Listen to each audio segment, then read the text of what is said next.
been and where you going. This is Ari's travel show, yeah. We're gonna talk about travel today. It's You Be Trippin, yeah. All right, welcome to You Be Trippin, everybody. It's a travel podcast. It is the only travel podcast in the world that understands Manhattan is the true New York, and every other borough is living in the shadow of the one and only Manhattan. You actually, my guest today, made me realize the fucking joy of this fucking borough.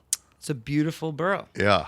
I was actually just walking by and I ran into a group of fans, and they were basically buskers, punks, some homeless people mixed in the side of the street, and they're like, "Oh, Virginia!" They didn't believe it, and they were trying to get me to come back, and they wanted to buy me a beer. So they had some instruments, and they were like, "Cowboys don't cry." I was like, "This may be the only demographic that listened to my country album." So I was like, "Hell yeah, I feel at home here." But New York is. I saw you at Webster Hall once. You came to the show. Yeah, me and Sal Volcano came to the show. Okay. And he's from Impractical Jokers. Uh-huh. Amazing. Yeah, we loved it. That was like 7 years ago or something? Pre-Panty, yeah, for sure. But I remember you said something about Manhattan as a borough, and it was the first time I thought of like, oh yeah, these are separate places. Nothing like Staten Island. We're nothing like the Bronx. This is Manhattan. Was that the show where I did the whole accent with the Brooklyn accent? You were in a cast. Oh, was that? I was at the tour in the wheelchair? Yeah. That was hardcore. It was so fun. Dude, I lost 1/3 of the blood in my body. I had an ulcer in my stomach, and my foot was really fucked up, and I had to do the tour in a wheelchair or not do the tour at all.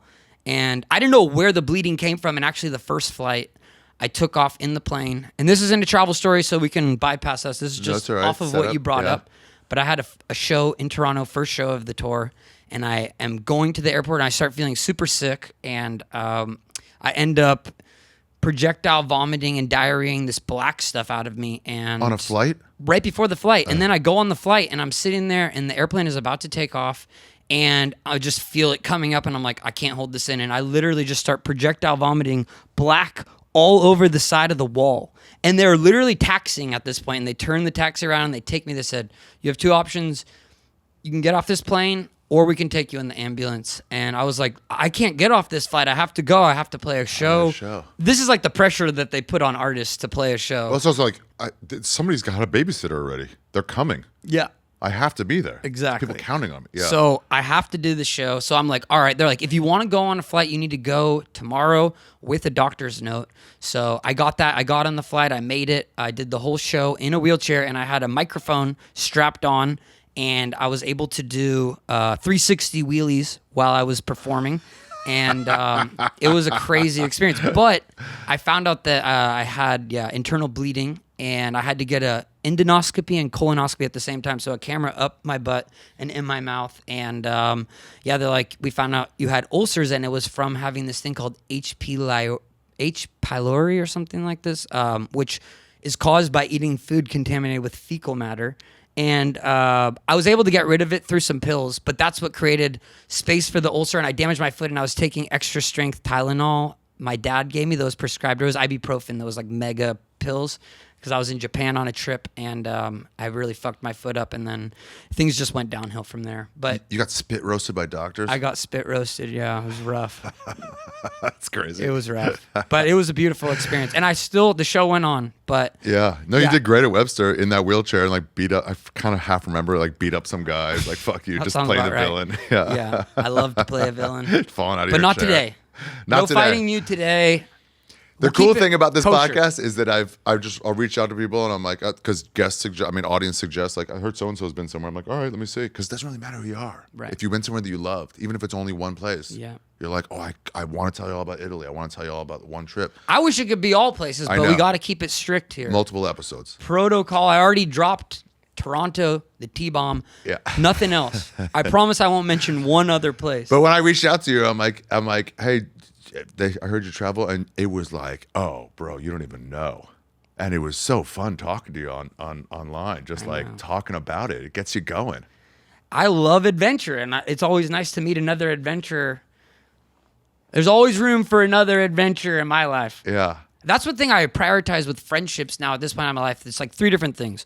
One of them is someone who inspires me. 2 of them is someone that I can collaborate with. So those 2 kind of fall in the same boat. But the third thing is someone who lives in another place or can go on an adventure with me. So I'll prioritize having people in my life that maybe just live in Kazakhstan or Kyrgyzstan or somewhere random that maybe you and I aren't really tapped in at, but I'm like, oh my God, this is so epic that I now have someone that can enter me into this whole world, and I can have a friend when I go to these places. It's boots on the ground. So it's like if you read the book of like Manhattan, let's say, where should you go? It's like, all right, the popular pizza places, but what you really want is like, what's the good local bar here? Right. What's like, where's our jazz on Tuesdays? So what is it? I'm not gonna tell anybody. You're gonna blow your spot up. Exactly. I have a place I protect. Right. That's this great jazz bar on Tuesdays. Maybe we'll get it out of you. I mean, I'll tell you afterwards. Okay. I'm just not gonna tell them. Just whisper it. Okay. Well, I'll bleep it. It's Okay. on Avenue B. It's called. Shut the fuck up, bro. You're gonna bleep that? Bleep it. You can't bleep that. You're leaving that in. So where are we going today, though? Okay, today it's almost impossible for me to try to pick a place because Yeah. for those of you who don't know, I've been on quite the adventure. I just came back after a 6-month run, traveling all 7 continents. But that was only just a 6-month run of not coming to America. I got here about a week and a half ago to the States. I came actually to New York for Tribeca because I had a film premiering in Tribeca, cool. which is across the street, by the way. Yeah. So I came back for What's the work. film? The film is called Paradise Records. It's Okay. directed by my friend Logic, who is a rapper who's transitioning into film. I play a robber in this movie, and had a really amazing time, and I'm really happy with my contribution. But I will say I had only been in America for 36 hours. I came to Florida to play one show at a county fair for a bunch of crazy weed pot smokers, Yeah. and they're spinning fire poi, and that was my only time in the last 6 months that I came to America. So besides that, I stayed 1 year in America for COVID So purposes. you just got back here? Just got back. So let me ask you a question because no one gets this and I always lose it. What's reintegration like? I'm just I'm on vacation, working, but I went to Lake Tahoe, and then I'm not reintegrating. But I mean, like, as you step back in here, are you like, oh, right, they do this here. Like, I've forgotten. I don't know. For me, I noticed the toilet paper. I remember one time I was like, oh, it's so okay, soft actually, here. this is a great question. So actually, when I went to my friend's apartment, who's letting me stay, shout out Michael, my boy. I work with him on a project called Unit. Bleep And, that too. Fuck Michael. And Michael has Don't bleep that. Yeah. 7 apartments around the world. So like Dubai, London, Hong Kong, New York City. So I come and I'm staying here, and I'm like, go to brush my teeth, and I bring a cup with me. And for the first couple nights, I still use the cup because I'm like, I don't know. Like, Oh, right. there's only a few places that I will not get diarrhea from. So I was like even questioning it. Like, I didn't even, it's just part of my defense mechanism. And I at least get diarrhea once a month. Depends where you are, but there's somehow, some way, eat one thing, a little ice in a cup. But that's the main thing I look out for is getting stomach bugs. Yeah. So that was my reintegration in. But besides that, for me, I'm a tourist. So That's in no travel video is taking a toothbrush and pouring a bottle of water over it and Yeah. then brushing your teeth. yeah, It's a just lot not of there. microplastics in my testicular sack. Yeah, better than the amoebas. Yeah. But so you settled on China. I settled on China. And there's a few reasons for that. One of them is because I was just there. The longest stint of this year was spent in China. Whoa. I did about a month there. And I think that there's a lot of misinformation about China. I think there's a lot of super negative propaganda in America specifically about China. And so for me, I feel like as an explorer, I think a lot of people write it off as an idea, or they have a lot of misinformation about it. And I don't know everything, and I don't pretend to know anything about China, but I thought there was a chance to show the love to China. I don't think we're all showing we got the is our love. experience, right? So when people tell me Yes. like, "Is New York dangerous?" I go, "No." I walk around. That's not it. Like, well, I've heard this and this. I'm like, I'm telling you firsthand. I walk around. I'm not scared. Right. So like, But you're also a man, and you're 7 feet tall. Sure, yeah, And you're pretty absolutely. strong. So, yeah, like, for me, it's scary. A little guy like me, I'm about 4'7", 4'8" with on that a good day. haircut, too. Yeah, and You're this like, haircut, your I'm an ass easy gonna be target. picked on. Yeah. No, but I think we were speaking on the stoop before this, and it's very specific to where you go and what places that you visit in that region. But China specifically on this topic, is probably one of the most safe places in the world, as far as my experience goes. And there's a few reasons for that, and we can get into that later. But I will say there's a lot of negativity that goes around our vision of China from America, and I'm like, this is so wild. Also, my brother lives in China, so I've seen it from really? the inside perspective. His wife is from China. So I got to be able to spend some time with also Chinese artists and be able to get to see it from a little bit of a different lens than maybe a typical Westerner. So what can Chinese artists, like, what's the vibe there? What can they do and what can they not do? Well, as far as I know, it's very challenging to break out of China or to break into China through music, just due to the fact of the applications. They don't use the traditional Instagram and TikTok and different things. WeChat. They use, I think there's Red Note. There's a whole different social media thing. So for me, out of all the places in the world I go, China's like one of the only places I haven't been able to really be able to tour or be able to build an audience.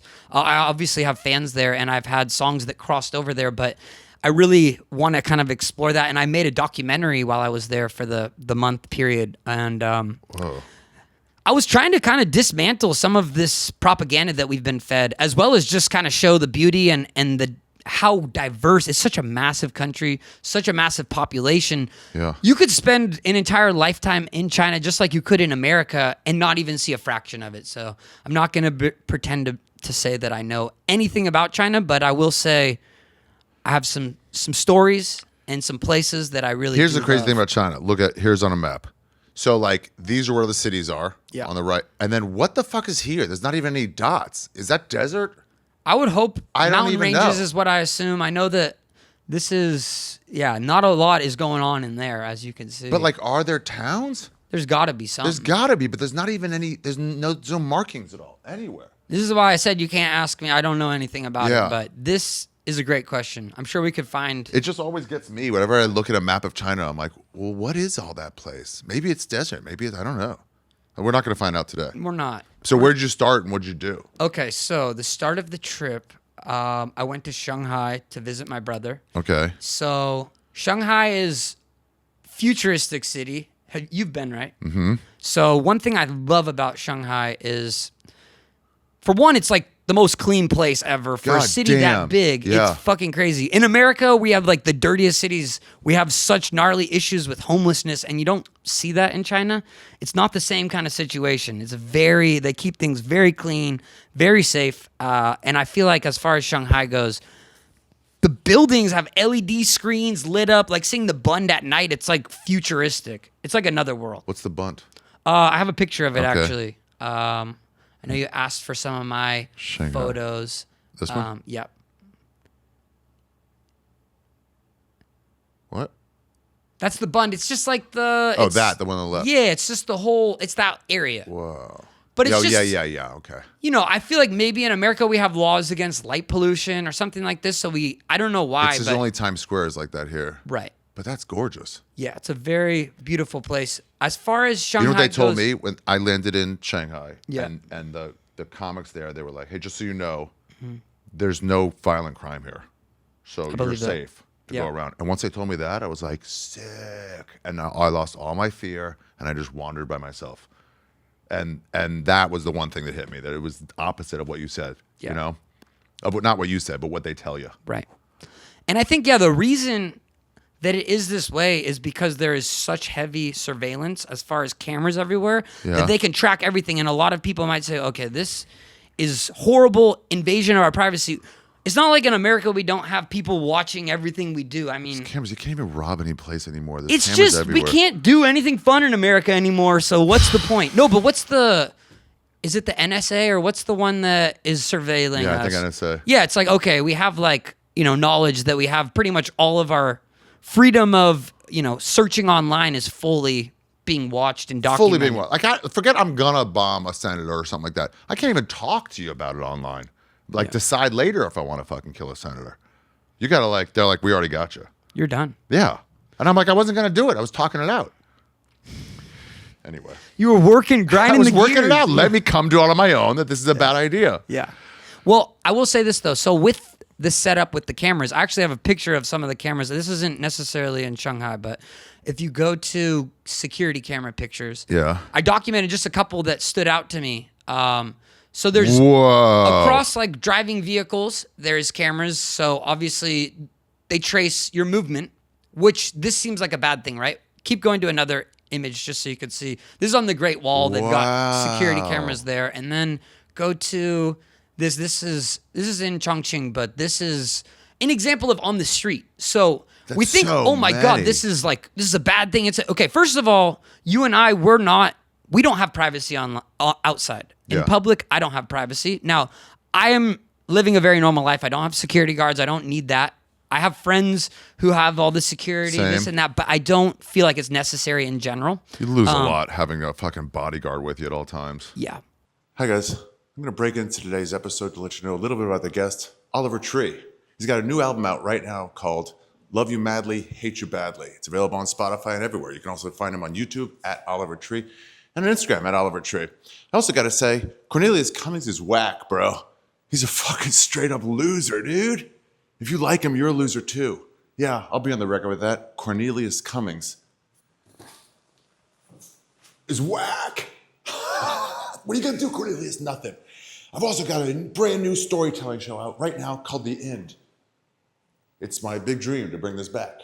And it's available right now on ymhstudios.com and arishafir.com.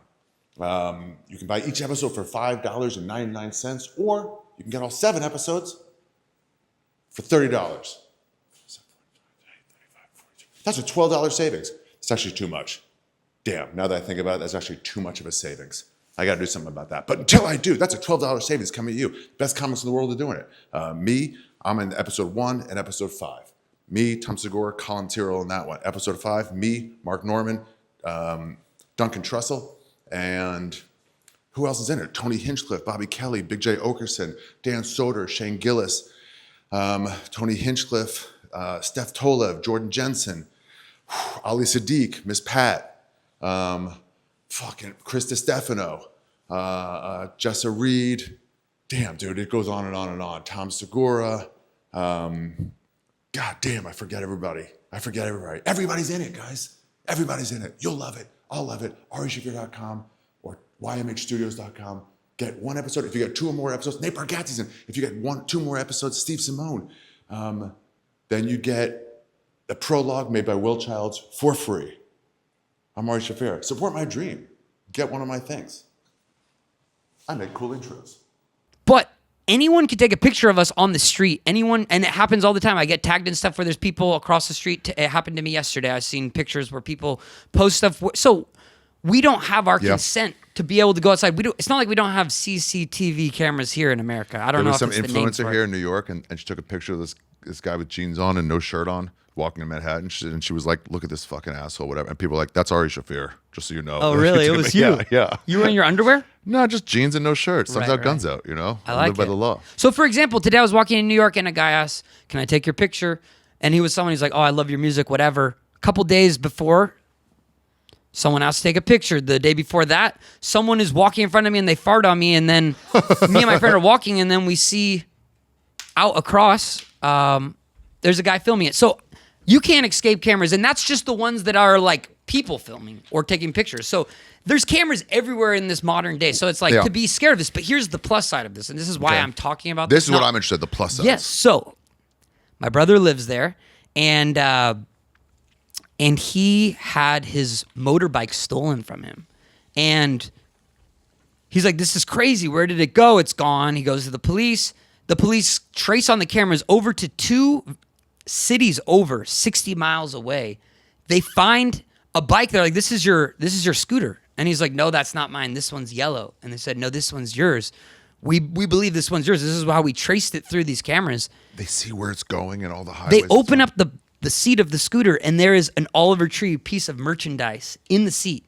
So, I mean, I'm not saying this is good or bad subjectively. You could say what you want, but as far as like... That part's good. This is crazy that he was able to uncover his bike, and they're like, "Do you want to press charges?" He's like, "No, I don't care at all." But like, he got his bike back. It was just someone did a sick paint job on it. Painted it yellow. What but I anyways, that's like is crazy. You can focus on the negative parts. You can focus on... So even really shitty things, there's a positive part of it. For sure. There's a reason why they have this. You know? So like even like 9/11. Right. Bad. If you look at it as a whole. But one good thing is that whole part of town now is pretty nice. You know? So you can focus on the nice part. It's like, oh, it's cool. It's a nice There you little, go. you know. And also just like, okay, that aside, who cares about, getting a scooter back? That's like an odd story. But like, you can walk safely down the street. It's nice to know that if it does get stolen, they're going to find it. Yeah. Okay, that's cool. So that's something that's interesting to me as far as like, we think about all the negative stuff, but it's not like we even check ourselves to look at, are we really have that much privacy? You're out in public nowadays. People are legally allowed to film you without your consent. We were in Beijing with the comics there, and Yeah. we all went out. It was 3:30 in the morning, walking around. There was some bodega open, and we bought beers. We walked around outside with them. I was like, "Can we do this?" They go, "Yeah, as long as you don't skull somebody with the bottle." Yeah. They don't care, and There you're you like, go. "Well, that's nice. Yeah. That's really pleasant." There's nice shit to this. Yeah. And I think it looks insane. Like, to me, It that's does just look an art insane. piece. I'm like, whoa. It does look insane. And that's only a portion of that pole. That's just where just like keeps going. Yeah, it keeps going over the whole street. But yeah, I think as far as like Shanghai goes, it's very modern, futuristic city. Yeah. The train stations are so next level. The bullet trains, how fast they go. Like, I think it's a few hours over to like Suzhou, and then from there you can go to Beijing. But like, I went to Suzhou. what'd you think? They had these gardens that the guy who brought me out, his wife worked there, so it was gorgeous. It's a beautiful place. Yeah, and he goes, if I remember, he goes, they all feel like there's a sleepy small town next to Shanghai because there are only 8 million people. Yeah, only 8. And that's the scale. Yeah. That's the scale. It's like, I don't know exactly the number, but in the 20s of millions in Shanghai. Like, that's fucking crazy. That's bigger than so many countries. Yeah. Probably the majority of them. And some of the cities, as far as like size goes, like a really good example of this is Chongqing. And Chongqing, if you look at, it's kind of a unique scenario because the city borders of it are really big. Like, what would you consider the city is probably much bigger. It's a greater area, right? It's like, when we speak of LA, we're talking about usually LA greater area. As far as when we say like, oh, it's 20 million or whatever, like I think LA is something like 8 million. But then you look at the greater area. Yeah, all the surrounding places. That's Chongqing. Is that it? Yeah. In the middle there? So the actual size you went of the deep. city, if you look at it on a map, look at how big that is. Oh my God. That's as big. The city of Chongqing is as big as the size of Austria. Wow. The country Austria. And the population is probably maybe 10 times the amount, roughly, something maybe a little less. But in Austria? Is everywhere overcrowded there? No, I mean, that's a big amount of space right there. Right. Obviously that's a huge landmass, the size of a country or many countries. But it is a really interesting city because it's built, and you've seen the social media videos, I'm sure, but it's like, it's built on this, basically a slope. So you never really find the bottom level to Chongqing. It just keeps going down. You think you're at the bottom floor, but it's always... This is Chongqing? Yeah, this is Chongqing. First of all, it's got to be the most racist sounding name of any city It does sound horrible when you say it out loud, but this is, as far as I know, and take it with a grain of salt, this is the correct pronunciation. Chongqing. Wow. It looks like a video game. Yeah, this is the one where everyone's probably seen the Instagram, TikTok videos, which I've seen so many of them. I just wanted to recreate it, and I Okay. made a kind of a troll video where I recreated someone else's video. I tagged them in it. A lot of people got mad at me because like, you stole this video, whatever. But it's like everyone's recreated tagged the them. same video where it's like, you never find the bottom. You think you're here, but you're actually here, and it keeps going down. And so I made one. I kind of skewed some of the numbers, and I kind of put my own little twist on it. But it's really just a recreation, a parody of it in a sense. Wow. But it is an absolutely Look at the old and the beautiful new together place. like that. Yeah. And all lit up. like you've probably seen the videos where it's like trains ride through the buildings, and if you look at my photographs, I took some that show. Let's see here. Yeah, like you can see this. This is a cool one right here. This is a photograph of the carts that are going through the sky, and they kind of weave through apartment complexes. No, Ray, really? Yeah, yeah. So this is a picture I've taken, a series of photos for my book I'm making called Little Man, Big World. And I'm not sure if that will be the actual layout of it, but I've been just taking Wow. pictures. I think I've taken around 80 plus countries for this book so And it far. goes, wait, so it's not going, it's going behind the building? Yeah, it's behind it. It's behind it. But it's technically like, weaving through. You could see, like, if you go to the bottom right one, like, look at the scale of just that one apartment Oh my building. God. It's so massive. But it just keeps going down. Like, it goes lower than Oh you my can even see there. God. But And it goes down, what, further below? Yeah, further below. Yeah, like you see that bottom part, and you're like, oh, that's the bottom, but it probably goes like 5-10 stories at least. This is like an apocalyptic, like the bottom levels are all polluted. Now we've built up. Yeah, you know, they build upwards. But yeah, I've legitimately never heard of anyone going to Chongqing, or really heard about it. It was the hardest place out of all the places I went to in the last year, just to communicate, because English speaking is very low, and there's like a lot of issues with Wi-Fi and things like that when you're underground. You know, it's so many layers that when you go into a restaurant, usually, especially if you went to a place that isn't like a tourist spot, it's going to be very challenging to try to communicate if your Wi-Fi doesn't work and you can't be able to use a translator. But I think one of the interesting things of China is it's very like, since everything's done through WeChat and you can't use cash, that it's like once you get into the system of it, it's extremely easy to get around. Because then you just go boom. Yeah, boom, everything is like super tapped in. It's just a little bit of a hurdle to get all the apps downloaded and the different taxis and things set up. But once you do, it's so streamlined. It's probably the easiest place to get around. How do you handle the language barrier here and anywhere? I mean, in general, we're very lucky to be speaking English as our first language because, and not to say people are going to all cater to us, and I know things are shifting in the future, but I know that as it sits right now, it still seems to be pretty standard second or third language that people speak. In America, we usually speak one language, but a lot of places, that's not the norm. There's usually 2, 3, sometimes more languages people know. So I've been very lucky just to be an English speaker. If it's a really complicated place, sometimes it helps to have someone who can, either someone on the boots on the ground type person that's a friend, or maybe it's... Do you do Google Translate or do the thing where you speak into it and like speak it back? It depends, yeah. It takes too long if you're typing out stuff, so I try to use one of the speaking apps. But I think that was probably... do help. I was in Paris trying to communicate with somebody, just like a type of cheese I wanted. And I was like, and then I like did it, and he goes, "Oh, I hear what you're saying." It was like, no, I don't get what you're saying. And then like, "Oh, great." It feels like cheating, but it helps. Soon we'll have like the Google Glass or whatever that version Neuralink. of it is. We'll just go straight to like... So it's going to be like, language will be less and less of a barrier. Probably in the next like 4 years, we won't even really think about it. Dude, these are crazy pictures. Thank you.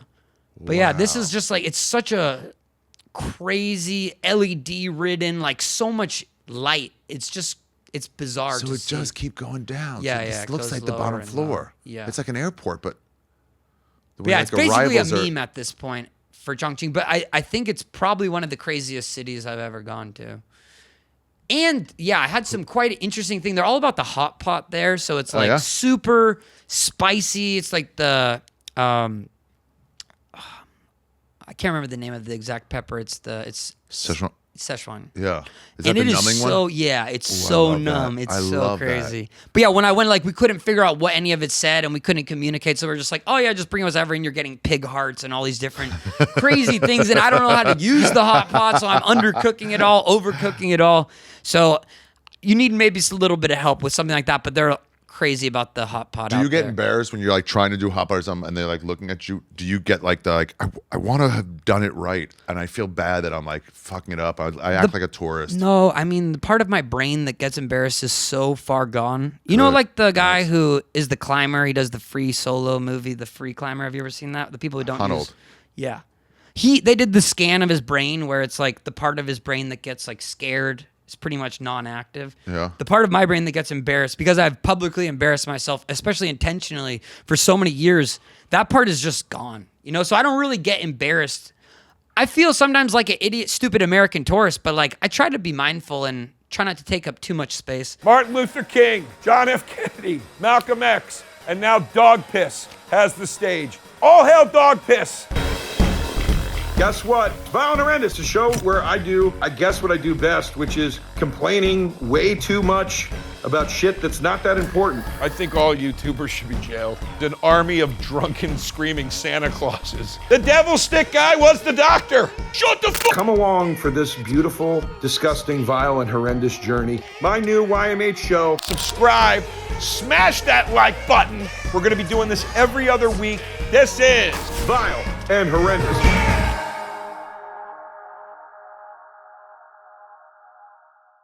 Here you go. I'm giving this to you. But I am Ari Shaffir. Okay. It's a fucking crazy night we're gonna have here. Shit's about to go down. And we're here to talk ball. This is a love story. Chlamydia, herpes, gonorrhea, AIDS. I'm desperate. I'll stab you in your motherfucking arm. One of the worst things that could happen.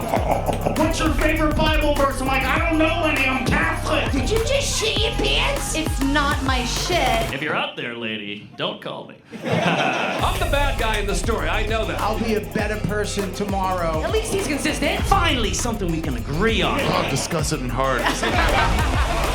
Not the evening I planned, but I'm having a blast. Now, if you'll excuse me. But yeah, there's just so much crazy stuff going on everywhere you look. That's just like this is a guy getting his ear cleaned. You can, for $1 or just under $1, you get your ears cleaned on the street. Take a little nap, like this gent here. Did you do it? No, I didn't do it, but I wanted to. On the street. Yeah, I was running out of time, but I snapped this quick. And so this is actual street. That's actual street, yeah. But there's a lot of... Who are you with when you go to this? Well, it always depends. Your This brother. year, I've spent a lot of time by myself, exploring alone, and that has been a beautiful journey because I think a lot of times we think we need to be around people, but I think we sometimes are scared to be around ourselves. And I think through the process of spending so much time traveling alone, I really got to learn how to love being with myself and realize that, and kind of compartmentalizing myself and my brain and my body as separate people, so that I kind of recognize, like, I get to hang out with Oliver today, and like whatever Oliver wants to do, I want to do. And so like trying to cherish this relationship with myself, and as an artist and producer, this album I've been making around the world on all 7 continents, it's been really about... It's out right now, by the way. Yeah. I think it won't even be out, and I don't know what time this will come out, but it This will should come be out as soon as the album's Okay, out. It's amazing. out right now. Okay, It it's just out. came out. It just came out. In the last 6 days or today. So the journey of that has been treating myself as the artist and myself as a producer as separate entities, because I was the only person who wrote and produced this album, and I just did it in hotel rooms across 80 different countries, 7 continents. I went to Antarctica twice to record this. So like I used my major label budget to be able to just travel and open up my traveling budgets. And then once I went through that and the album was close to finish, then I started opening up my marketing budgets, and instead of using them to film things in LA and hiring people, this or that, I just traveled and explored the world. So I've been kind of trying to, instead of having all the money fall through my hands, if I use a studio in LA, for one day it could be, with overtime and an engineer fee, that could be $2,500–$3,000. For that amount of money, let's say 3 days, I could spend $9,000 on going to South Africa and staying at a presidential suite for 5 days and make 5 songs and come back You can and cover record all in a the hotel. costs. It's quiet enough, and the sound's right. Yeah, sometimes I wonder, like, I'm like, how loud is this? And like, my girlfriend would be like walking down the hallway being like, I could hear you like all the way down the hallway. So I try to be mindful of it. If I can, I try to get a place that's a little more tucked away, or like, if I can, I always I'm mindful of what I spend, but also if a place is affordable enough to get a nicer suite, that's a little more appropriate because you're kind of more distant. Sometimes they're much bigger spaces, so you don't have the same noise issues. Because I don't want to be annoying people. Yeah, there's that.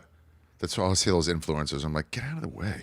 Yeah. Like, stop. But with that whole thing, why I brought that up was because I worked with myself as an artist, as a producer, and I tried to separate those two things. And I thought, as a producer, how do I get the best out of my artist? And me being the producer and the artist, I had to kind of treat them as two separate roles. So I spent time in LA working with all these producers that were the creme de la creme, biggest people who have the records for the biggest, most hits, most diamond records, most #1 hits, blah, blah, blah. And all I did was just soak up game. I used a notepad and I would write down all their rules, which all rules are meant to be broken, but trying to take all this knowledge. And I worked with maybe 6 or 7 of the top people who did some of the biggest songs of our generation. I kind of take what works with this person. What did I like? Why did I keep wanting to go back with this person? Even if they were sleeping in the studio, even if they were taking a spa or working out with a trainer while I'm in the studio. And I was like, the environment, the space. And what I did was I was like, what is going to get the most out of Oliver? Oliver is a guy who feels jaded by the music industry, feels chewed up, spit out, treated horribly, people just shitting on him left and right. How do I make this guy fall in love with music again? And there was 2 things I did. One of them is I got Oliver to go to all the places Oliver didn't get to go to yet, or the places Oliver loves going to. Oliver loves brutalist architecture. Okay, let's fly Oliver out to countries just to take pictures on his iPhone of brutalist architecture. So I single-handedly probably have the largest collection of brutalist architecture taken on a cell phone. Because I went to like 30 countries just to be able to seek out these buildings, which is the lamest thing in the world. But that's what Oliver loves. So finding what Oliver loves, and then me falling in love with photography. Again, I started in photography and I came back to it. Me falling in love with buildings, me falling in love and get passionate about art actually was interdirection. It was like one of those things where everything is interconnected. So I was immediately able to see this result of Oliver fell in love with music again because I gave Oliver the food Oliver wanted to eat. If Oliver didn't want to work today, Oliver just takes pictures. If Oliver wants to masturbate in the hotel, Oliver's going to do that because that's what we like to do. And that's what's going to get Oliver happy so Oliver can make the best song. So kind of treating these entities separate has been a way for me to fall in love with music again and try to make music that's not better, but just feels new and fresh and gets me excited about it again because you get so burnt out doing this. Your passion turns into a job. It's no longer your hobby. So I got hobbies again, and then I fell in love with the creation and the passion, and that was directly tied back into falling in love with Who's music. that husband-wife couple that's brutalist photographers? I'm not sure. Berlin or something like that? I probably wouldn't know the names. I'm not really... You're not into studying it. I'm not into studying it. I'm out of the loop. But it made me like understand that this kind of shit is gorgeous. Yeah. That's not even really brutalist. No, but yeah, it could technically be considered brutal. But it's like when you pass by on the way to the airport, you see these like warehouses and, Yeah. and you're like, wow, it's just like beautiful. Well, the thing is, it's a lens thing. So you could... I spent a lot of time in principal cities, capital cities of places because it made it easier for me to be able to access the airport and be able to keep exploring more places, and they have easier access to hotels and things like this. And so that was something where if you're spending a lot of time in cities, you have to look around and find the beauty in it. And I just fell in love with the concrete jungle and really fell in love. I have an affinity for Eastern Europe. I've spent a lot of time there. And You did? I mean, I've been to all of Europe except for 4 last countries. So I've been really, really obsessed with Europe. But I think, Eastern Europe has kind of stolen my heart. It has for many years. I filmed the video in Ukraine. I've spent time in all of the eastern portions. You know what I loved about Bucharest? What? Was that architecture. Was you're walking along and you see like Cold War era, like bombed out almost like concrete, whatever. Then you see this like colonial Gothic kind of building right next to it. And then you see a glass modern building right next to it. And then another bombed out one. Yeah. And it's all just jumped in together. Yeah. It was just like you're walking along, you just see the eras. Yeah. I think also what I saw with brutalism is that I found myself in the buildings because I was like, why do I love these buildings so much? What is the deal? And I was like, well, brutalist architecture is a really love or hate type thing. And I think for me as an artist, that's the kind of artist I am. I don't want to be in the middle. It's like, it's better to be on the side of extreme because then it makes people feel, and that whole love and hate thing is very intertwined. Those parts of the brain are right next to each other. So it's like, passion is the motive, not necessarily what the result of it is. So for me, like, I'm like, okay, I see this jagged thing, like my jagged haircut. I see something that is misunderstood by a lot of people. It's a really either love it or hate it, mostly hate it type thing too. So I felt like I saw myself in these buildings, but I didn't recognize that until later. I was trying to figure out what the hell is the deal here? Why do I have an affinity for such a random thing? That's interesting too, because you're like, I like it. Why? Yeah. But I think the thing is too, is like, as an artist, we see certain things. This is art and this is not art, and you have this high horse, and then maybe you get off of it and you're like, everything's art, and you could go anywhere in between that range of nothing is art or only this elitist stuff is art. Or, my friend said to me, I'm like, have you been making art? And he's like, no, the way I eat a banana is art. And I was like, bro, that's fucking bullshit. You're just not painting. And that friend later passed away, and I was like rethinking. I was like, you know what? The guy was right. Everything's art, and I think it will change. Maybe tomorrow I'll feel the opposite. But I think recognizing architecture as one of the craziest art forms because it really lasts so long and it makes such a big impression on the space around it, which is a great thing about China. The architecture is so next level. There's such futuristic and then things that are from the past. There's brutalism there too, obviously not as much. But in general, it's such a big, big part of the space. So it's like, for me now, the journey of this falling in love with architecture, I'm like, I've got to design a building. I want to be... Really? Yeah, that's one of my new biggest dreams. What? Have you read The Fountainhead? No. What is it? It's Ayn Rand, whatever, however you say it. I don't know. It's about an architect. And it's really about art. But then she chooses architecture as her art. So, but it's about music and comedy and everything. Amazing. But it's an architect, and it's like he just wants to make get the fuck out of my way. I want to make what I want to make. Yeah. No one will tell me what. If you're into books at all. I'm not. Okay. I haven't read since middle school. I Fair. think the last book I read was Scar Tissue. Okay. And then everything else was what was it? Spark Notes is what we used to use before yeah. ChatGPT. Oh, we had Cliff Notes. Yep. There you go. Here, these couple, Bernd and Hilla Becker. Okay. And they take pictures like this all the time of just like, they think this is the most beautiful thing in the world. I think it's crazy because you just look at that and you're like, oh, that's such an ugly eyesore. But it's if you shift the lens, then you can find the beauty in these things. And you know what they say too? They go, well, what are they making in there in Yeah. this warehouse? They go, we're not concerned with that. Right. We don't care what they're doing in there. Yeah. We just lock the structure. I seen recently someone turned like a concrete plant into a home. And that's like what I'm interested in too, is like trying to potentially rebuild around something that once existed as a plant or different things. But yeah, I found one of my biggest dreams now is to design a home, start out small, design Yeah. maybe a few homes and then design some Really? office buildings, something big scale. But I'm talking with some people about You this. done with music? No, music, I'm trying to turn it back into a hobby because I've reached the point where obviously, it's a day job. I'm finding the love and passion about it again, and I'm doing a lot of different projects and different things with it, but it's more of like something I'm trying to do for fun, and I don't feel the pressure. I don't need to do it to make a living anymore. So I'm like, and I have a lot of different jobs, and I've separated myself away from like being reliant on it. And In comedy, it's like the job is getting on a plane. Yeah, And then I'll that's do the it here job. for $40. Yeah, but how do you For like free. the plain portion of it? My friend told me this. He goes, the parts of the job that you can't change, you got to learn how to love. So if airports Right. blow, then it's like, well, I'll make phone calls to my friends doing that. I'll make something fun. Right. Because it's like that does blow. But the shows themselves are great. Always fun. Hey guys, today's episode of You Be Trippin is brought to you by Superpower. Guys, you ever go to a doctor's office and they just kind of tell you to like drink more water or some dumb shit like that? No, you need something better. Superpower sends a licensed professional to your home, or you can visit a nearby lab. Yeah, it's not just some unlicensed professional. I don't even know what that would be. If some guy showed up to your house and goes, I'm a professional, and they go, are you licensed? And they go, why the fuck are you asking me? And you go, I don't know, why aren't you telling me? It'd be weird. It'd be weird, and you'd be like, something's up here. And then, of course, they get violent, because guess what? They're actually not a professional. They're there to rob you. That's not what you get with Superpower. It's one simple blood draw with over 100 biomarkers, which is way more than you get at your doctor's office, and it unlocks a real understanding of your body. So they can tell you all sorts of stuff about your actionable health plan based on your results, supplement recommendations, prescription suggestions, like peptides that I just got into. Could be bought directly to Superpower, so you don't have to go anywhere else. Stop only reacting to health problems and start proactively improving your health based on real personalized data. But guess what, guys? There's a deal for you right now.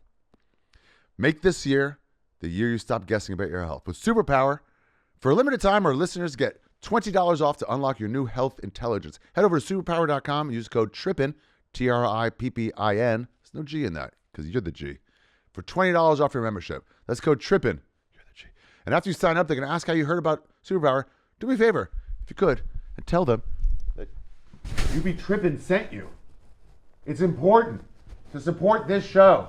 Hi guys, today's episode of You Be Trippin is brought to you by Cash App. Do you like sending money to friends while being safe? Well, your security deserves to be a priority, and Cash App treats it that way. With Security Lock, Cash App requires a successful Face ID or biometric authentication to access your account. It's like your money's protected by your own personal bodyguard, even if your phone is lost or stolen. Plus, if you're about to send money to someone new and Cash App notices something looks a bit off or that you might be falling for a scam, it's going to send you a warning before the money's sent to confirm that everything looks right. Turn on Security Lock in your Cash App settings today and pay attention to scam warnings to keep your money safe. Learn more at cash.app/security. For a limited time, new Cash App customers can earn $10 if they use code SECURE10 in their profile at sign up and send $5 to a friend within 14 days. Terms apply. Cash App is a financial services platform, not a bank. Banking services provided by Cash App's bank partner, prepaid debit card issued by Sutton Bank, member FDIC. Discounts and promotions provided by Cash App, a Block Inc. brand. Visit cash.app/legal/podcast for full disclosures. Now let's get back to the episode. That's the thing. You have to learn to love it, and you have to find out how to maximize on that time, which is, like, for example, for me last week, I told you I went to all these Caribbean islands, and I was literally I would go to a place for 2 days and then catch a flight the next day. And I went to 5 different islands over the course of 10 days or something like this, maybe 11 days. If the airport doesn't take all day because those are like 45-minute flights, whatever. Yeah. But I maximize on airport time. Like I work so much. I make so much music on the plane. I edit documentaries on the plane. I do whatever it is that I need to do that day. I write notes. I've written scripts and different things. So like I find that I am able to maximize.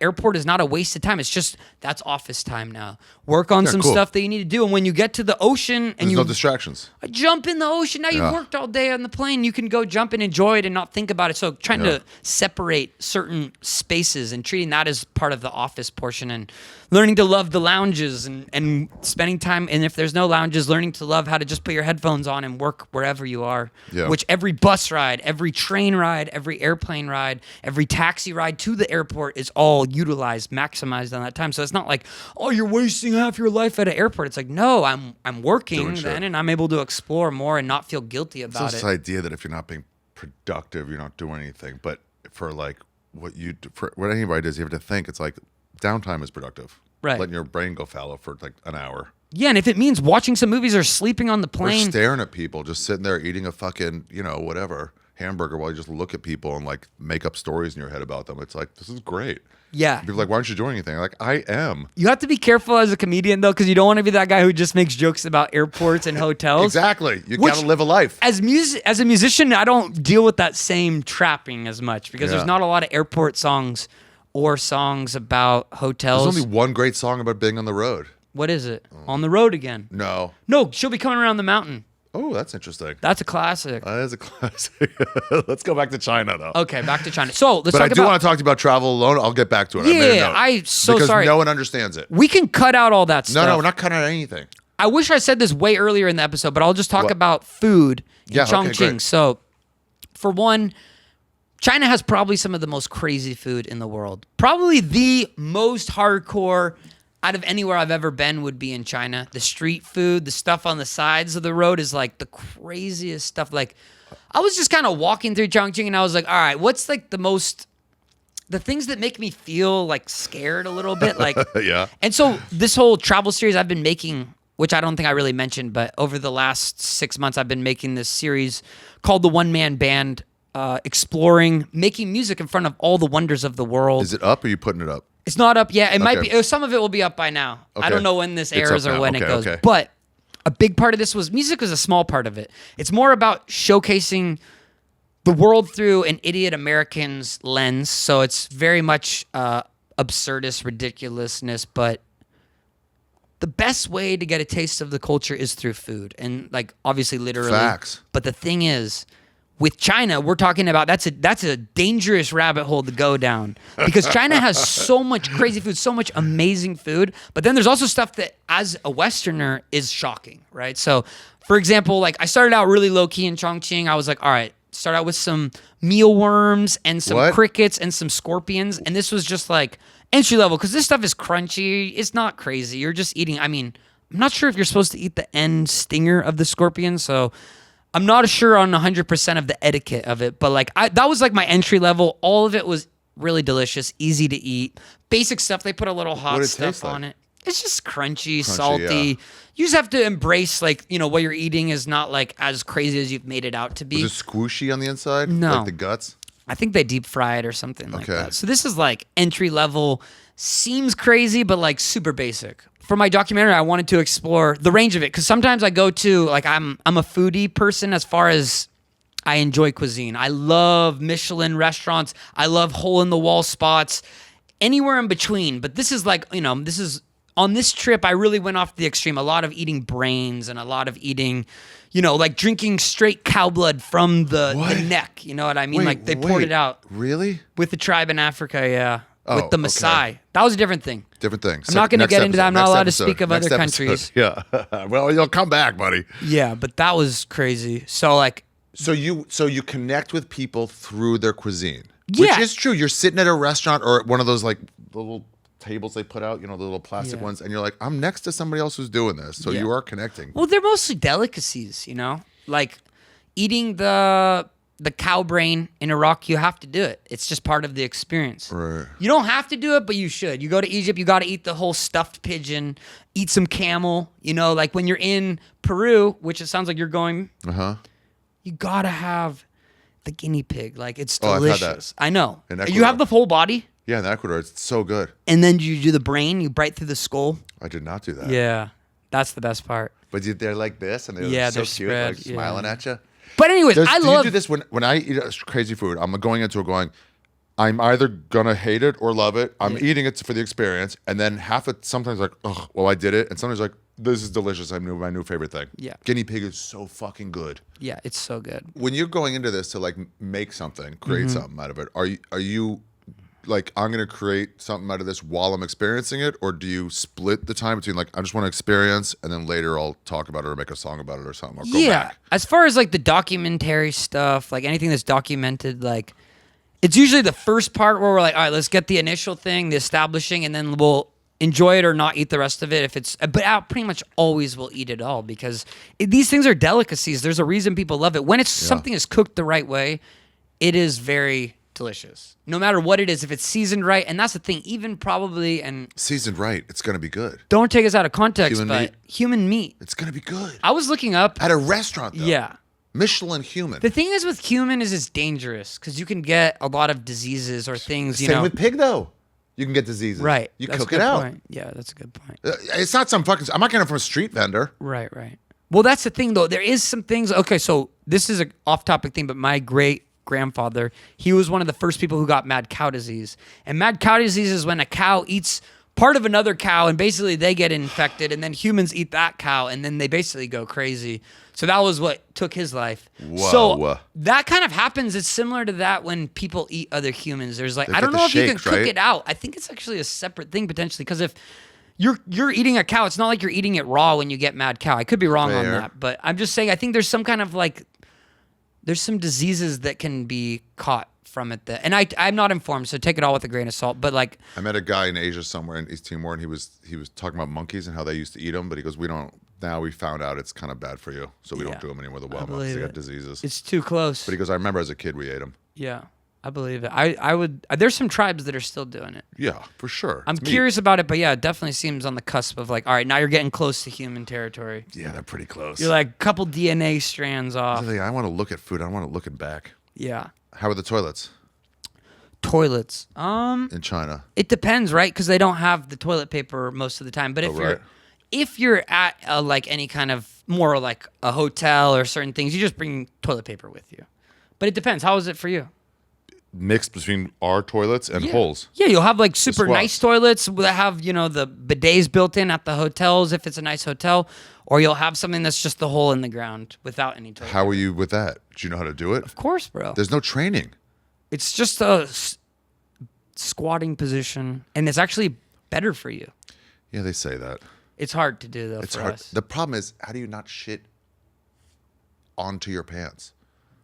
Bro, you got to get naked. That's what I do. You take your pants off. I get fully in the nude. What? I just hope that there's Just a hang 'em door up. on that thing. Well, dude, that's way better. In Africa, you're just pooing in the bush. If you're staying in the bush, bro, it's just taking a shit out there. Maybe you have some leaves, or maybe you bring I some shouldn't run your tissues. canyon 2 years ago. I had Runyon such Canyon. diarrhea There and you I go. couldn't help it, and I had to go. And then my buddy's like, "How you gonna wipe?" I was like, "Give me your Pepsi." And I Wow. just I had to go so fucking bad. And how was that experience? Not great. Not great. Also, there are people passing by. Regular whites. But you know, they weren't happy with it's me. part of the human experience. You're gonna have to do it at some point. Yeah, I yeah. think- I think everybody should. You got it.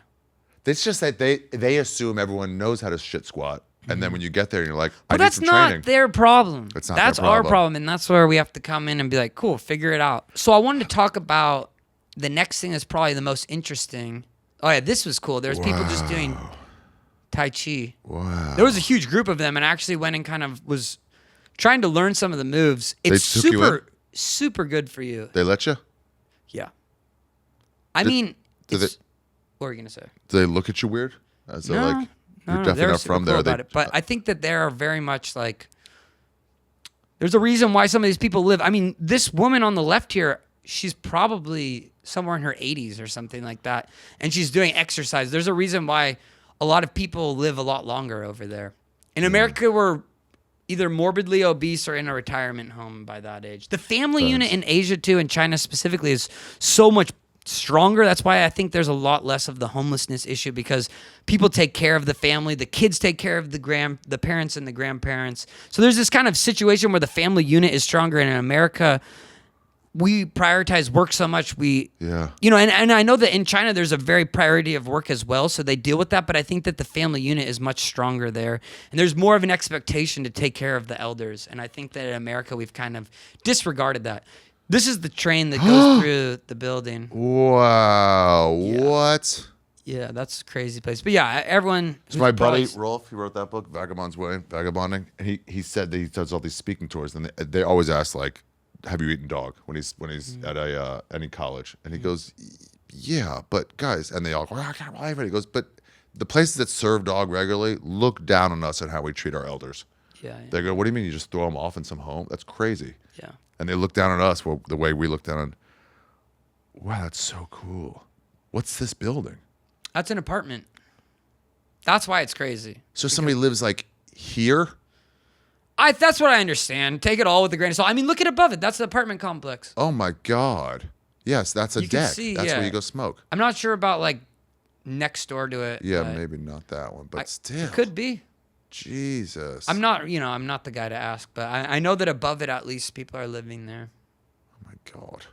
It's so cool. It's so cool. Yeah, it's super next level. And even though you can't see below it, but there's like crazy street art underneath it. Oh yeah, how'd you find that? That's surprising spot. that China has street art. They have such crazy street art. In Shanghai too, there's this place called M50 that has such next level street art, and there's like, it's just the art district there. Yeah. Have you ever been? I've been to Shanghai, but I don't remember the art district. So this place M50, it's like a bunch of art galleries, and that was the first place I've seen moving paintings, where the paintings. What? They have like paintings, and then inside of them are LED screens, and they're like moving around. Sometimes they're moving off the painting, but like creating immersive art like this. But that was for me. You could see, if you just type in images, you'll just see street art there. But there's like tons of galleries. I don't think they show the moving paintings. Probably not. I mean, I'm assuming that you have to go into the museum to see that. But they have really kind of more things I have never seen in the West before. Like what? Just like a moving painting, whatever. These What's kinds a moving painting? What does that mean? You could probably type it in. Yeah. Say. What do we like got? It's using paintings with LED screens so that the paintings are moving images and sometimes like above the painting on the like there's like characters walking on top of the frame of it or jumping off across it. Wow. But I don't know. You might not be able to find it. Okay. It's pretty Whatever. It's niche fine. thing. That's cool. Do you get inspired by art from another place? I do. I want to do an art gallery, and I would love to do that, mixing video collage mixed with paintings, mixed with different things. So, I actually noticed this at your show at Webster. The openers, I don't remember their names. Both cool. But it was like, oh, there's so many visualizers now in music. And where I grew up in music, it was just like guitar and bass and, maybe drums. And then like, that's it. And now it's like, use all of it. Yeah, the last tour that I did. I mean, you're doing full like plays. Yeah, the last tour that I did, it was a mixture of a movie, a TV show, a concert, a play, WWE wrestling, scooter stunts. Like it was just so, and it didn't make any sense. It broke even, which if you spend a year of your life touring that around the world and dedicating a year of your life instead of doing other things, you're just losing money at that point. So the business model didn't make sense for it, especially at the scale that I was touring at. But it was such a beautiful thing. And for me, that was a gift to the fans, whether they recognize that or not. They still had to pay their hard-earned money, but I considered it a freaking charity show at that point. Because you're just losing money to be able to put on the show you want. So for me, it's like 360 entertainment. The job is to be an entertainer. Who cares about music and art and these things? Obviously, that's the substance. That's the centerpiece. But it's about being a showman. Yeah, genres kind of fuck with everything. When you're like, is it this, is that? I'm like, I think genres are dying more and more. Like comedy and film to me is a relatively dead genre in this current state. That's why it was cool to be in that movie that I mentioned at Tribeca because it is a straight up comedy. It has Jay and Silent Bob, people I grew up with. Bobby Lee's ugly ass is even in it. He's so ugly. He literally gets uglier by the minute. It's crazy as he's evolved into this more Ewok-y thing. It's it's grotesque. It's reached the point of It's like grotesque. that's the term I would use. Yeah, and like that brutalist architecture, but like what about brutalist human? And that's Bro, Bobby. it's way beyond brutalist because Interesting. that even is subjective. Some people can find beauty in that. With Bobby Lee, There's no beauty. there's no one that could find that attractive.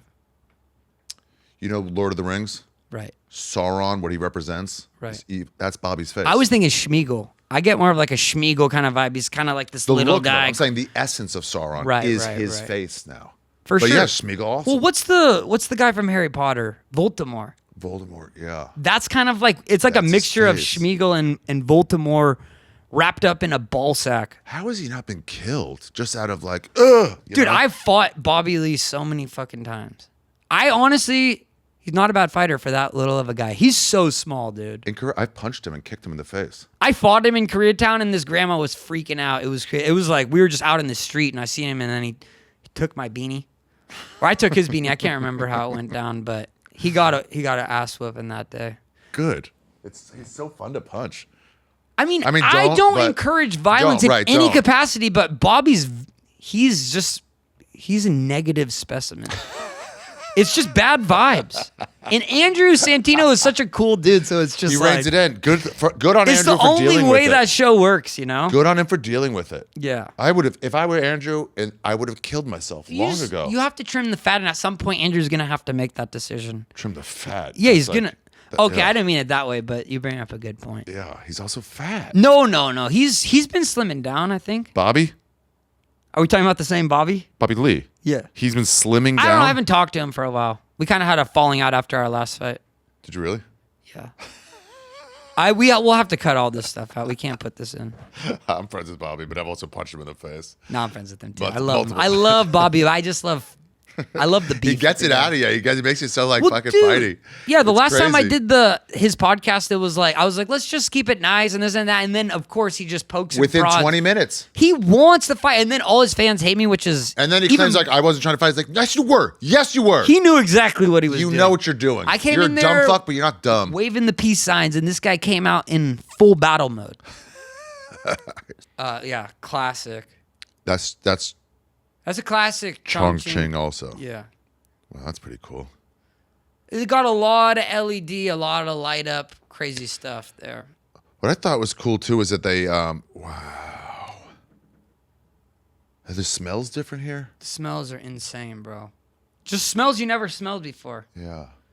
But it's a very clean place, so you're not getting like, for example, in New York, like the human feces smell. You do And get I a love lot. New York, but it has got some really gnarly moments where you walk down and you're like, you see Yeah. the And human you're like, poo. and then you're like trying to walk past. I'm like, why am I still smelling? It's been half a block already. I should be Sticks past with you. this. But then you notice it's on your shoe, perhaps. Yeah. That's a separate It's a issue. separate thing. That's what I'm into. But yeah, I think for me that one was like the standout. I think it's probably Who told you about Chongqing? Bro, you never been on the internet?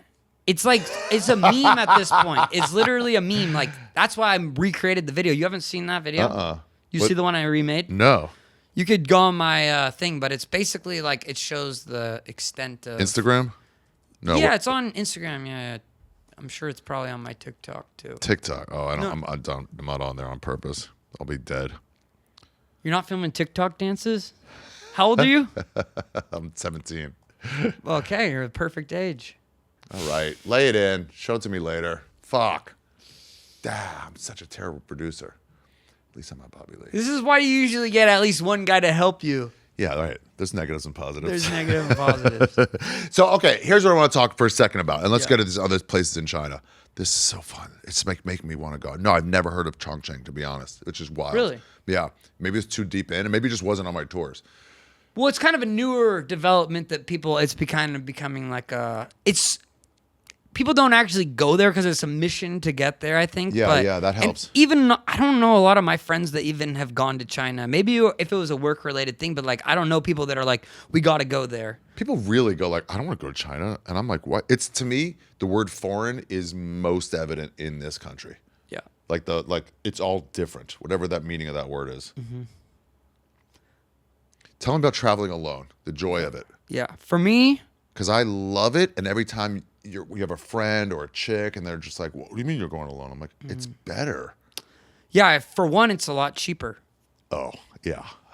If you have to buy someone else's flight, or, like in general, I find that in this instance, why it was cheaper is because I'm not bringing an engineer, different things. Sometimes I would meet with my engineer to work on trying to get a couple things dialed in on the mixes, because my engineer, Jacob, he mixes my music with me. Okay. And so I would meet up with him and from time to time, but it was just like, okay, if I'm recording a major label album in hotel rooms, this is the cheapest way to do it. I'll engineer myself to get the vocals recorded, the different things I need. So it was really about saving money and maximizing how much I can use of my budget to be able to explore the world. So for me, I was being really methodical about how to put the money instead of renting that studio or bringing a big team with me. I was like, all right, let's just slim it down to the basics.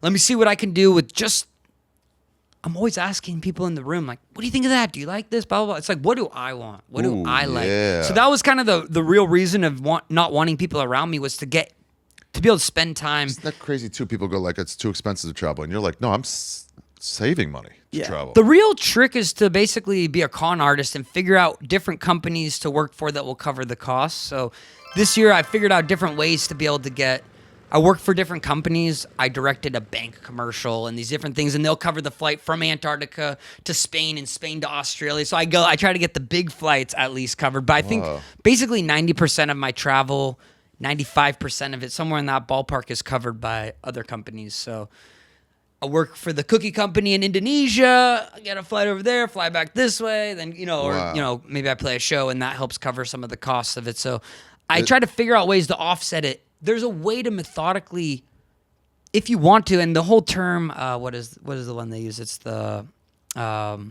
digital nomad, super corny. Feel like for me, like I just want to like vomit when I hear that term. But ultimately, it's a really special lifestyle if you can figure out a way to work and be creative through your phone, through your computer. Call it nomad. The Yeah, digital yeah. nomad implies you're just building websites. Right, and I am doing that on the side.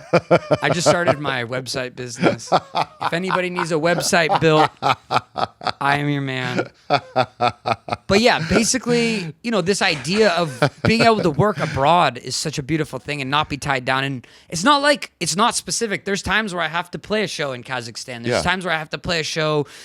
You played a show in Kazakhstan? Yeah, I played a festival out there, actually. The cool thing in comedy, you probably do it there for festivals. They fly you out somewhere for a festival, and you go, hey, instead of flying me right back the next day, can you fly me back in a week? Right. And they go, we don't give a fuck. Right. And then you stay and have fun. So you guys have your flights built into the shows? Yeah, places like that. For me, like, that's not part of it. It's just like, this is all in. And so I just make sure that I build time on the inside or outside of a tour if I'm doing like back to back to back. Or I just do one-off shows and then build trips around it. So I'm like, okay, cool, I'm here. Let's hit Uzbekistan. Let's do a run. Let's hit that one. I went to Tajikistan after. You did. So, My friend just got back from there. Yeah, I loved it. Where did he go? She went to, it was just like all over the border of there in Afghanistan. And you can like look over the river. There's no like, you can go. And she's like, do people go? And she was like, no, who's going to break into Afghanistan? Yeah. No, but she said the showing pictures, like it's a beautiful place. Yeah, the mountain all the ranges nature out is there are crazy. crazy. Yeah.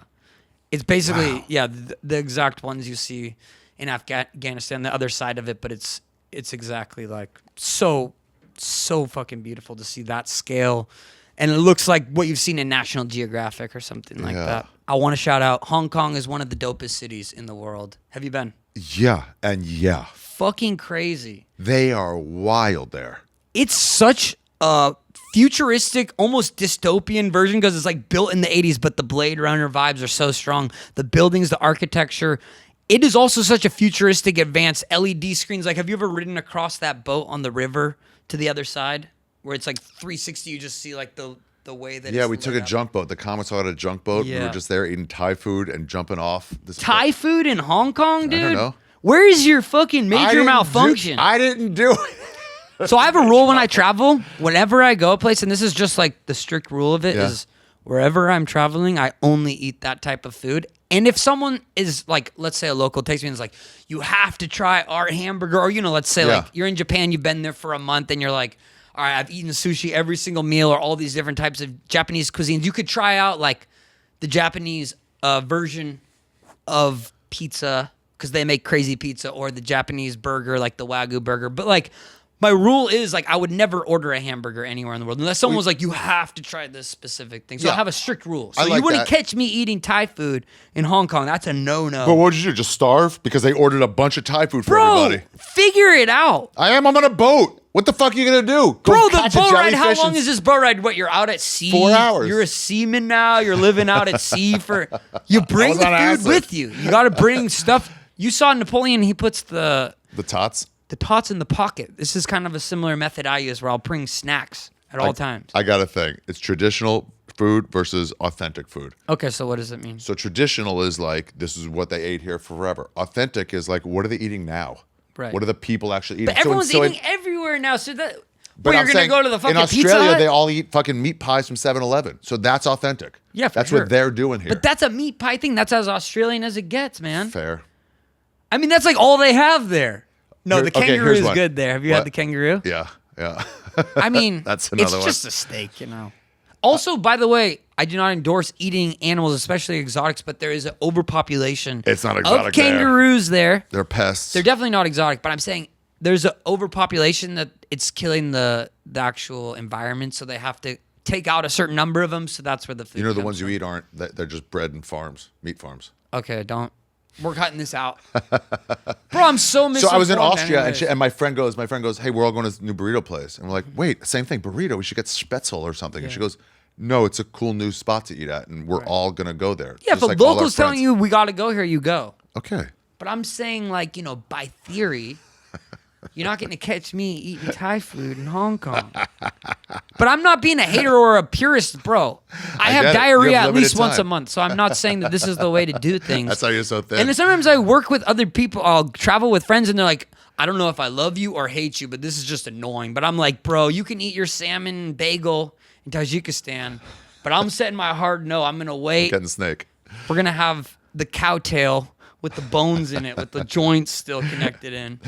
I'm with you halfway. I was yelling at everybody in somewhere when Thailand once. They went to McDonald's. Like, guys, no. McDonald's is a different not thing, allowed. though, dude. People have pride about their McDonald's. You ever go to a country and they're like, you gotta try our McDonald's, it's the best. That's like a thing I've seen so many times. And then the different, I don't eat McDonald's, but I'm saying people have like, you go to the one in France and they have like the pain au chocolats and the different things, or they have like shrimp Poutine in at some, fucking Canada, McDonald's, or They all like have, like brown sticky rice and wherever. In Japan too, they have the black burger. Sometimes. Really? Yeah. So different So places that is have the local. different. Yeah, that's different. So But not just that's getting maybe a fries. reason to try it, but I still would be like, unless it was a last resort, But yeah, this is just some random architecture shit. I just love the fucking buildings there. Hong Kong has some of the dopest architecture. And that's not brutalism for my It is taste. kinda Also, these beautiful. red taxis are just everywhere. That's not a good picture, but I was just like, if you've ever gone to Hong Kong, it's just like endless amounts of these red taxis. You're a good photographer. You get your frame Thank you, man. pretty well. Okay, guess how many photos I have taken over this last year and 2 months? 7. 2. No, make an honest guess of how many photos. That you've taken over this And over this a is just year? on just a year and 2 months. A year and 2 months. I mean, let's just say From the beginning of the process of making this book, the book I've been making. say 50 a day times 365. That's 1,500, 15,000. Normally, I wouldn't waste the time to pull, but you got to believe it because I'm not. So, this is a new phone with just new stuff on it. This is not. Because how dirty some of these buildings are, and so clean I some of know. them are. I know. I love that though. The grittiness is one of the Yeah. special things about the architecture in Hong Kong. So check this out. How many items are on this phone? This is just the new phone just for photos. 105,838. This is your new phone. This is a phone from when I started this process. Only rule is that every picture has to be taken on the iPhone. Don't look through too much. No, I'm not. But like, what's this? Where's that? That's just down the corner. I'm always taking pictures of buildings. Oh, today? Yeah. I just love buildings, but I don't think anyone else actually cares about it like I do. But Can I search dick pics? bro, get off this shit. What are you doing? I said look at the number, not look through the fucking picture. How are you gonna trust me? I need to. Like, I didn't go post something from your accounts. What'd you get into in Hong Kong? Did you fuck out there? Bro, I'm a married man. You can't be asking these I didn't know if you were questions. married. I've been married for 6 years. Oh, wow. I have 2 sons and a daughter. No way. What? Bro, my kids are going to see this. They don't know you fucked ever? They know you fucked at least Bro, 3 they times. don't even know the idea of the birds and the bees. They think it's fucking storks still, dude. Bro, stop. Why? They need to know. This is how it works. Bro, my Different kids angles. can't watch this. That's supposed to be a family fucking show. And You're then- and then- actually and then- a pervert. Hey, kids, look. So this is normal, right? But when you hit like later high school, Bro, do not put this in the episode. and then she'll be like, "Don't." Let's I'm go like, back "I'll to the slow. monster I'll building go slow." And in she Hong goes, "All right, Kong. if you go slow." Let's go back to the monster I building. You like it, but it hurts. I Bro, like it, but it please hurts. stop, dude. It hurts, but I like it. My wife is gonna see Go this. slow, but don't stop. Bro, Oliver, please stop. Oliver, please stop. Don't stop. This is worse than spending time with Bobby Lee. You're turning into. I'm seeing how you and Bobby are friends now. It's all starting to add up. So look at this building here. This is the monster Wow. apartment. It's just staggering to see some apartment complexes that have like, and this is not that one, but some of them have, 15, 20,000 people living in one apartment complex. 15. What? You could type it in. Type in like biggest apartment in China, you could say, for example.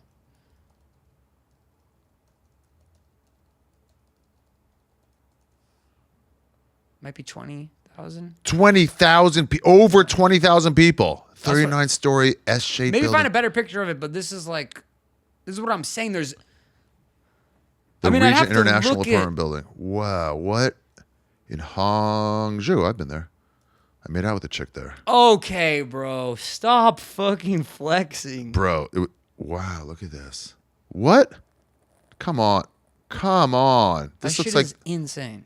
That's only a small portion of it, too. wow. Come on. Reddit. I've never heard of this site. Oh, dude. You got Should I get into it? Bro, Is Reddit cool? it's so fucking crazy. You never heard of Reddit? Reddit? Bro, it's What's actually it about? Just spread things? like, no, bro, anything, bro. Monster buildings, dude. Look at that, dude. Look at the size of that thing. I mean, that is. Jesus. And look, everyone's got their deck. Like, that's a nice apartment, other than it's 1 billion people in there. 20,000 people. I've got. Bro, you think they know their neighbors? No way. Can they even. How many neighbors could you possibly know? But, dude, it must be a fucking party in there. But also, when they walk down to the elevator, do they go like, wait, who's who? I wonder what the, like, protocol is with that. Yeah. Hold it? Like, no, we're not holding it. Otherwise, we're going to be here all day. You've never seen this, though? No. You gotta be kidding me, dude. Everybody's seen this. That's a classic. 20,000 people. That's a classic, man. God, it's all bent. What is that, for like the wind? Maximizing human size. Look at that. It's like, Bro, oh my you need to God. get a better computer setup, bro. That is such a grainy picture. I know. I got to open it up full. By the way, I There we want to go. say I'm super impressed that you run this thing by yourself. Even though this place is basically like a hoarder's den, dude. Oh, yeah, it is. No It's one even legendary, knows. though. This guy runs his, for those of you who don't know, this dude is a one-man show. He runs this whole show by himself, which Yeah. is actually insane. What are you putting on, dude? I just looked up buildings in China. All right. All right. Bro, sorry. that is so bad. You're going to put that in the episode? No. I My don't think daughter I is can. going to see that. I mean, who's going to teach her about the birds and the bugs? Not you, dude. Not some pervy old man.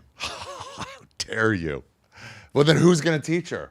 You need a pervy I'm old gonna man to do teach it her when about the butt time's sex. right. You have to Yeah, wait. Right. Like You have to 18, wait. 17, 18. All right, let's get off this. You're too deep, man.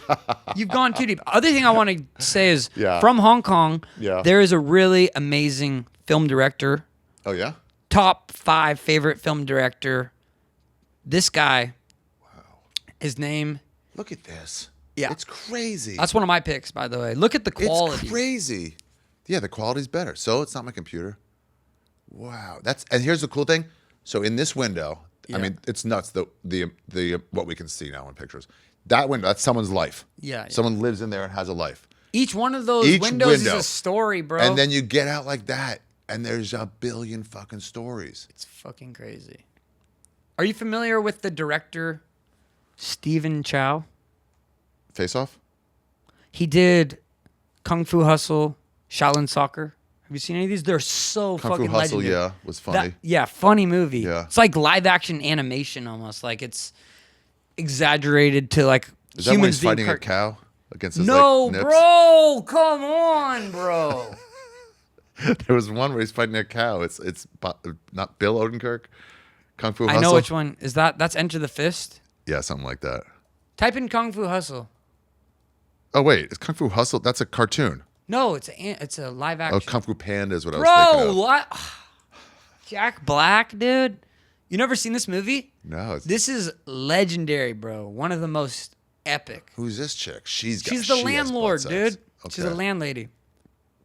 You have to watch it though. I put it on your watch list. This is a really good movie. Super fucking funny, craziest fight scene, such big scale production, but I want to say, yeah, it's Kung Fu Hustle. I'm adding it. 20 years old, bro, still stands up so high today. Wow. But you never saw Shaolin Soccer? No. Bro, where have you been, dude? You never Bobby seen turned me off. Shaolin Soccer? No. Bro, where are you at? What are you I watching? watch other movies. What are you watching? I watched Everything Everywhere All at Once. What, movies where you're in them? I'm presuming your friends' movies? No, I never watch anything with my friends in them. They all do terrible movies. Bobby Lee's literally never done a single thing of quality. He's the biggest film star I know. All he does is reboots of fucking Sex in the City and other garbage shit. I'm trying to think. He was in The Dictator. Was he really? Yeah. That's pretty good. That was his biggest role, I think, of his life. He was in what's that stoner movie with the Asian guy and the white guy, the like Indian guy? Oh, Harold and Kumar? Yeah, he was in that. Was he? Yeah. Crazy. Maybe that was Bobby's his been in biggest. some good stuff. Yeah, Bobby's a legend. Shout out, Bobby, if you're watching this. We fucking love you. Kind Yes. of. No, we do.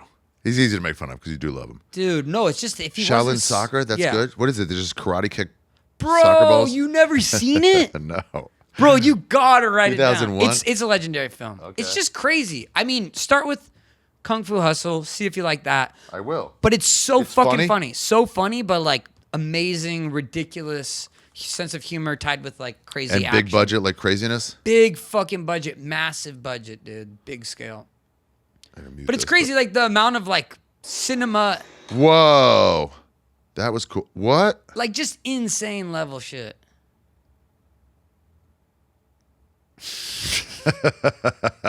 This is like Air Bud. Yeah. But different. No, on crack, dude. This shit is on another level. But he's also an That's actor. so He's funny. in That's so funny. like that's him in the movie. He's a director actor.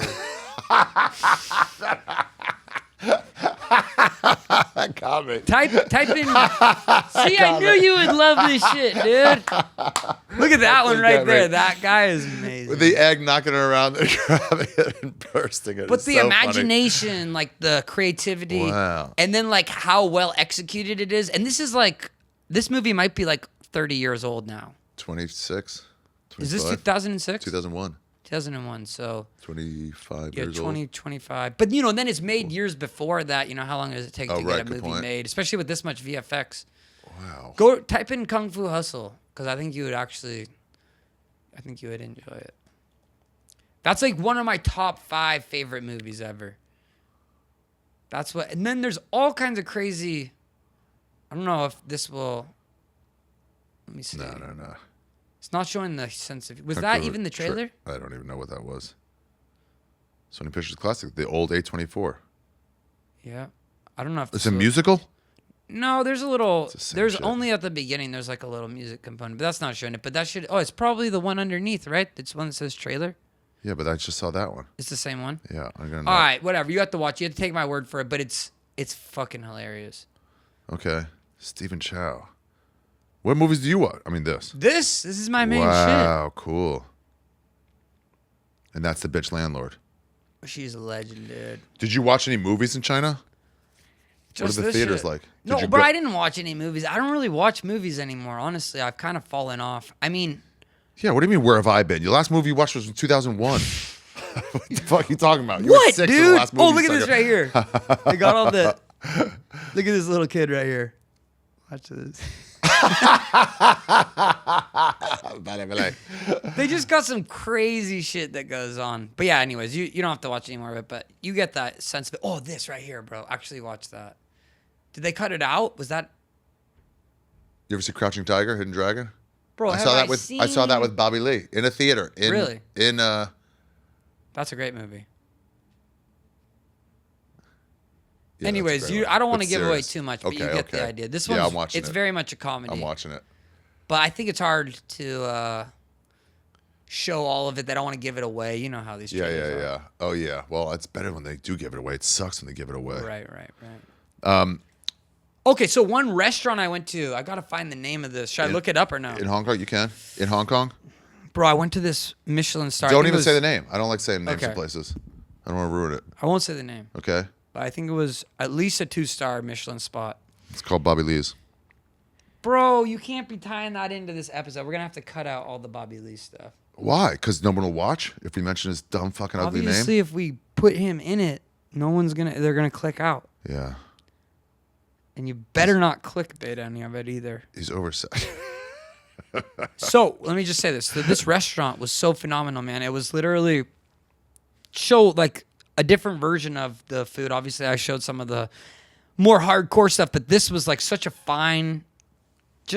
crazy fine dining experience where it's like underneath your table you have like a drawer and you pull it and you have like 8 different forks that are used for each of the different 8 courses, but there's like 9 or 10. One of the courses was literally baby food that was mixed with like crab and lobster and all this stuff that was in a actual baby bottle, and they give you an actual baby spoon, and they have their own like custom art piece. Like the level of art that went into this cuisine was so elaborate.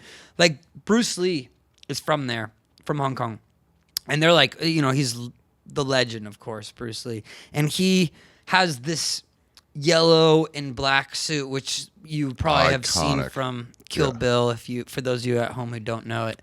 But there was this one dish that like it was about Bruce Lee, and it had all this origin, and it was tied to this. Was it Game of Death? Where did he first wear that? I'm not sure what the name of that one is. Yeah. Yeah. Boom. Iconic film. Yeah.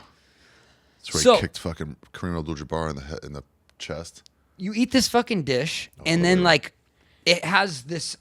I want to say it was like a slug made out that was yellow and black, and it's on this yellow and black page. And as you eat it, it goes away, and eventually you see Bruce Lee is in the plate underneath it. But like just like so much care and thought, and like if you had like a fish dish, it was like shaped like an actual fish, like this crazy bone thing, and you're eating off. But I just never seen the level of art that went into the presentation, and I think that the presentation that people do in certain parts of China is such a high level. It's so impressive to see. It's like, in Japan, how you see the level of just super perfectionists. And you see that there. And I want to say too, have you been to those underground markets in Shanghai?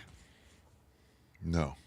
Where you like have all the recreations of all of the like designer, With like fake handbags? Yeah. Have you been to those? Yeah, I think I went to one. So but maybe not. They're really like, it's quite an experience. They're massive. I think a lot of them went away during COVID because a lot of that moved to online retail when like everything Temu shut down with COVID. It was pretty hardcore. Yeah. So if you go into one of those things, it's quite a unique experience. Now, this isn't the case for everyone, but a lot of people, they might feel even disrespected if you don't offer to bargain with them. So there's this whole bargaining that goes back and forth where you really, and you have to be prepared to walk, and then they might chase after you, and it's this whole What's back your and method? forth. Do you have any go-tos? I don't know, man. I'm anti-shopping, so I'm like not the guy to ask. But there was a period where I liked the idea. It's fun to bargain. It's fun to bargain. But what are you getting at? What? Say it. What? Say it. I'm not following. Or are you not? That I No. like to Are bargain? you saying I have something on my face? I'm not saying that at all. Okay. What are you saying? I'm saying you live in New York. I Who don't likes to live in bargain? New York. You're from here. I'm not from here. You lived here. I never lived here. Wait, did I say that in the show? You did. You did. Yeah, I did live here for a period. A brief stint. Yeah, it was about 1 week, 2 week period. But anyways, super crazy. So you go in these markets and it's like endless stuff, and you'll be like, I want the Gucci socks or certain name brands, and they'll be like, oh, we don't have it. I'm like, okay. You sure? And then like maybe they have a secret drawer they pull out where there's like all this stuff that, you know, maybe it's the Yeezys or certain things, whatever was popping. This was like way before COVID when I went and had this experience. I tried to find them when I went back this last trip, but a lot of them had shut down. There's got to be a new place. But there was like a crazy thing where if you want like the more expensive stuff, let's say the suitcases. Yeah. Because they can't have all this stuff out there. Like there is Gucci that exists in the country and there's legit stores. So they do have reps that like check. So they kind of make it more covert. But like then if they find out, okay, you want the bag, then they're like kind of suss it out. And then they'll potentially take you to a back room. So like something where it opens up, doors slide open and you get brought into the back and it's like all this stuff. And basically it's presented to you like this is real Gucci. And you're like, come on, this is not real. Like it's real. And so there's this whole back and forth. But I want to try to find this picture. I had bought like what would have essentially been, I want to say like $30,000 worth of, you know, if this stuff was legit high fashion stuff or whatever it was, it would have been like $30,000 or $20,000. But instead, I probably paid like $200, $300. And for me, that made me really love the idea of like, you know, I like the idea of what they represent. The whole idea of spending your hard-earned money to waste on buying something with a name brand is so corny and lame to me. It's so lame, guess. So, no, this is my manager's shirt. He threw it out because there was holes in it. So I literally am just, this is just like a freebie. Adidas, but I do Guess, not, yeah. Solomon, Toy Machine. And my wife bought me the pants and the shoes. So I'm really like, I'm up, bro. I like, if I can get this this is what you should worry about free, your friends, your kids not seeing. Yeah. Fucking corporate Well, show. dude, okay, I will say this. My kids will get nothing of my finances or anything. I've set up a foundation, Dr. Oliver Tree's Art Grants for Baby Geniuses. This sounds ridiculous, but this is a real thing. Art grants for baby Jesuses? Geniuses. Baby geniuses. So the whole idea is when I die, everything I own that's not art will be sold off and put into my accounts. But I don't live anywhere right now. I don't have a home. So I have really little things that I actually own. So this is even later. It's set up. My whole will and everything has been set up so that anything I own that isn't an art piece is sold off and put into the accounts. And all of it is to be given away to artists. And it's not to be given away for school grants. It's not to be given away to buy equipment. It's to physically make things. I don't believe in buying equipment because I've bought people equipment and then they just play video games and the shit collects dust and they sell it later to probably buy a video game. I don't believe in school. I think that it's a broken system. I think the best way to learn is to physically get your hands dirty. You can rent equipment to make something with, but I have this like kind of strong beliefs on these things. So for me, my kids are not going to be given the idea of, oh yeah, my dad made some money, I'm gonna make that, money's mine, I'm good. Like, no, figure it out, little bubba. Like, you're done. So I have a strict rules with this. So no one in my life thinks they're gonna get anything. My parents, my brother, sorry guys. Every kid that was born rich sucks. Seriously. They pretty much everyone. No, there's cool. Sucks. I've got some cool. There's like friends 8. No, there's like cool 8 cool ones. The thing is, it's just in general, it's hard to like grow up and then not have those ambitions and not want to do something really special. So I will say, theoretically speaking, you have to be raised with the idea of this. And I think also that makes me, you know, in my mind, everything I make from my money, for my art, isn't for me anyways. It's all to give back to the artist. So it's like it's a way for the art gods to look out for you too. It's like, all right, take care of me so we can make sure this money goes to the people that actually make shit, you know? Because I'm not religious, man. I believe in the art gods, the film gods, the music gods, whatever. Maybe you know what I do every time I move towns? Like I left LA, I left New York once. What do you do? The stuff I'm gonna keep with me and take with me to the next place, you know, like my vinyls or whatever. It's like I take, but I'm so you're a vinyl guy. I do like it lately, last few years. Nice. But anything else, I'm like, young comics, come get whatever you want. Really? You need forks, knives, plates, anything, books. But how do you like categorize someone? What's the difference between like a dumb guy like me who makes one dumb joke and then someone who's a comic? Where do you draw the line, and how do you know to let them into your house? Like, you have to vet them. There's someone you like, you're supporting. Yeah. What's the process on Well, this? if you really want to come and get something free, it's like, well, then you deserve it. But like, that would be fun to be like, you're not a comic. You only went up once this month. Beat it. You can't have anything. Well, what counts as a comic? You have to be doing live stand-up. Stand-up comic. Okay, so you're only giving it away to people who are scraping by. You can't have shit. Okay. Could I come by and potentially take some free T-shirts like this one? No, you could look. You could look at other But people. what if maybe someone else considered me a comic? Who's that person? They're out too now. Okay, my daughter. She's just fucked up. Nothing. No, free but now. for example, how do you let these people into your life? How do you put out a thing? Yeah, All I'll comics. put up notes at comedy clubs and be like, Okay. hey, on Tuesday the 17th, I'm having a fucking giveaway. Okay, cool. And what's the coolest thing you've given away? Well, I remember one time when I was doing LA, someone was like, can I have this fork? And I was like, do you not have a fork? Because they're so broke when they start comedy. He goes, I have one fork, but I'd like to have a second fork. Wow. And I was like, bro, yes, you can have a fork. Is there anything that you remember of being like, I don't want to give that one away, but this one? I gave away a couch that was given to me by the owner of the comedy store. She's dead now, Mitzi Shore. And Pauly Shore's mom. Pauly Shore's mom. And some kids are like, did you fuck on this? And I go, 100% I fucked on it. And then they later saw me and go, hey, we fucked on that too. And I was Wow. like, the lineage goes on. So was that a nice couch? It was pretty nice. Wasn't that comfortable though, but good to fuck on. Sometimes the nice stuff isn't as comfortable. Yeah, it's Even you too think it's gonna break in eventually. There's a reason you got that thing for free. They knew it wasn't a comfy couch. You want it? Come pick it up then. Get it out of here. This- Wow, yeah, look at that in picture, Beijing. man. You gotta look, camera. Yeah, that's This a is great the example. Imperial Palace, whatever it's called. Yeah, it's a beautiful Star Wars. fucking place. I love that. The palace is super next level. So I had. Is this Tiananmen Square? I believe it is. Yeah. Wow. I'm not good with names, but So I had bad diarrhea in here, and this was the first place I could not avoid a shit squat toilet. I had to run in, and I was like, "Oh, the toilet's under repair, I guess. There's no toilet." And then the next one was like, "Oh, the toilet," and then it's like, "Oh, this is what they meant." And it's so hot, and you're sweating, and the smell of like 20 different people's poop in the trash can, poop toilet paper, yeah. and it's just like, But they had TP. no, Yeah, you had to bring it. bring your own. I think the most crazy thing for me Yeah, in China, and this is the cliche shit, and I should have actually started with something like this because it's somewhat more interesting, but obviously it's been done to death. yeah. The Great Wall of China. I want to talk about that. So when I go to Beijing, Water bug. what was that thing? Water bug or something? Bro, Fuck was it? this is a real hoarder den, bro. Oh my God. Don't kill it. You can't kill anything. You have to let it live here and nest. I wish you guys could see the real set. We should pull one of these cameras and show this.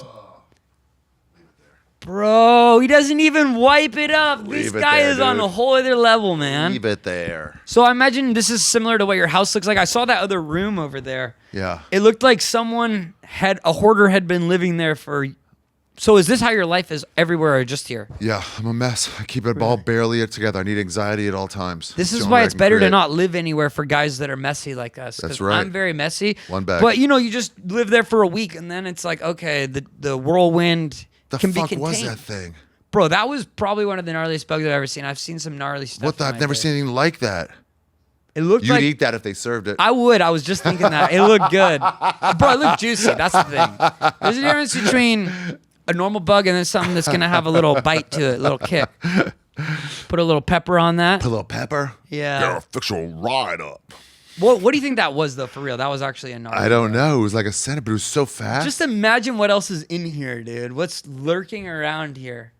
I've never even seen. I've lived in New York for 12 years. I've never seen that. I haven't seen a bug like that either. It had like 1,000 legs, but it wasn't a centipede. No. Maybe I don't know. It could have been. It looked like kind of like a mealworm, which is Do you working think it's out my evolving appetite. in here? You probably could have something. There's evolution Something going that on was in brought this here. apartment. I mean, there's toxins with the paint and different things that could play a factor. So I wanted to talk about the Great Wall. So also, a lot of people know about this. Have you heard of it? The Great Wall. Of China, yeah. All walls are great. This Oliver. one is especially great. 2,000 years to create this thing. Yeah. People say you can It see took it from 2,000 space. years to create it. Yeah, from start to finish. God damn! How long was the rain for? I'm not sure, bro. I couldn't give you numbers on that. But the craziest shit about it, and everyone knows this, but like while people were building it and dying, they would just throw people's body into the wall. They call it the death wall, certain parts What of do it. you mean in it? So it's just like It's a burial for certain people as well. So the Oh. wall is like there's human remains throughout it. There's parts I went to the part that had the most bone density, which is referred to as the death wall. It's Really? a portion of it, yeah. Ugh. But there's a lot of different parts of China that have the Great Wall. I mean, it spans, I think something like, and I could be totally wrong here, but it's, I want to say 6,000 Are there like miles. hikes? I don't know. Are there It's like 'cause hikes it's you can do weaves. right along it? Oh, that you like a can actually path? walk on parts of it, and they shut down parts of it as well. But have you been to it? Yeah. What part did you go? Do you know? I don't know. It was a taxi ride from Beijing. Yeah. Took however That's long what it the main went. two kind of parts are. This one I went to a couple times. It's nice because there's less tourists. Yeah. I don't want to blow it up, so I'm not going to say the name of it because Then everyone's I gonna don't go. want- Yeah, everyone's going to Yeah. go. I went far That's enough like that's to where my it's like portion of the Great Wall. So like that's where me and my crew. I went we to where run it that started to part. be dilapidated. Where Right. it was like kind of unfixed, and I'm Wow. like, this is cooler now. Yeah. You can see like That's the legit that's part. not fixed up anymore. Yeah, I But mean it's so big. and you have to wonder too, like how effective was it at parts where it's not that high? You could climb over it, you know? Sort of, but imagine you're an invading force. For sure, And you're like, let's go. And you're Bro. like, it's going to be a 7-day journey It's to get to next Shanghai. level. This is probably the greatest art piece of all time. 2,000 years. And then they go in there with all your swords and your arrows. And you're like, did anybody bring a ladder? You're like, no. Like, fuck. I wonder how often people were hopping over that thing. I mean, well, they have stairwells right to the outside. That's not great for defense. No, that's on the inside, dog. Oh, really? That's the internal side. That's what's Internal. blocked. Oh, interesting. So I am not 100% sure, but I believe I am the first person to record a song on the Great Wall of China. I recorded a podcast from on there. No way. Podcast intro. So Audio you might only. be the first person to record a podcast, and I might. No, tons of people have done the podcasting. That's No, played out. bro. This was 15 years ago. 15 years ago, you Yeah. were doing a podcast before Joe Rogan. Not from the Great Wall. You did the Great Wall 15 years ago, Yeah. podcast there. Yeah. What was it? You filming a video with your friend on your phone, or this was a legit podcast? This is a legit podcast. What was it called? Skeptic Tank. Ari Shaffir's Skeptic Tank. I never heard of it. You haven't heard of anything. You haven't heard of the fucking the Fountainhead. I highly doubt this podcast exists. It might not. Well, were you doing it before When was this? Tom Green? 2014? He was like the OG He was the first podcast. But I'm saying Great Wall. I'm not So, saying first bro, podcast. You try to be the first guy to do it, but somebody has done it. On the Great Wall. Well, we'd have to look into it. I mean, I highly doubt you were the first guy to do it. You think you were? Maybe. Bro, so the first guy to podcast on the Great Wall meets the first guy to make a song on the Great Wall. Oh my God. So I had to do some of the vocal recordings inside the actual rooms there. Yeah. Did you really? Are you listening? In the wall? In the fucking wall, I recorded the song Because on the the wall. in-betweens are so crazy. Because it's like, is that where the quarters were? Where they slept? That's where people lived, yeah. Some people sell snacks in there, too. Yeah. I don't know when you went, but there's some funny I got a people story along for the you side about it. trying to sell you beer and stuff. I got a story for you about it.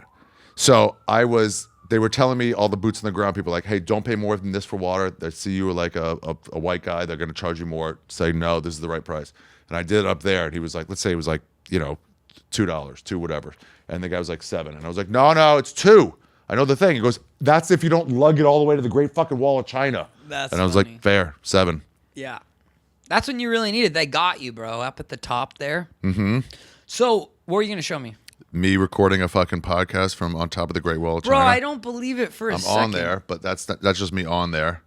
Bro, Giving it up. anybody could have taken, that's a fucking an easy AI picture. Anybody could have made that. Damn it, I want Probably to. made this shit before I came here today, or we're just rendering out AI pictures on Midjourney. Boom, mic in hand. Bro, this doesn't prove anything. You're just standing there taking a photo op with the fucking microphone. I'm recording it. Bro, Audio only. You don't even have it plugged in. It's plugged.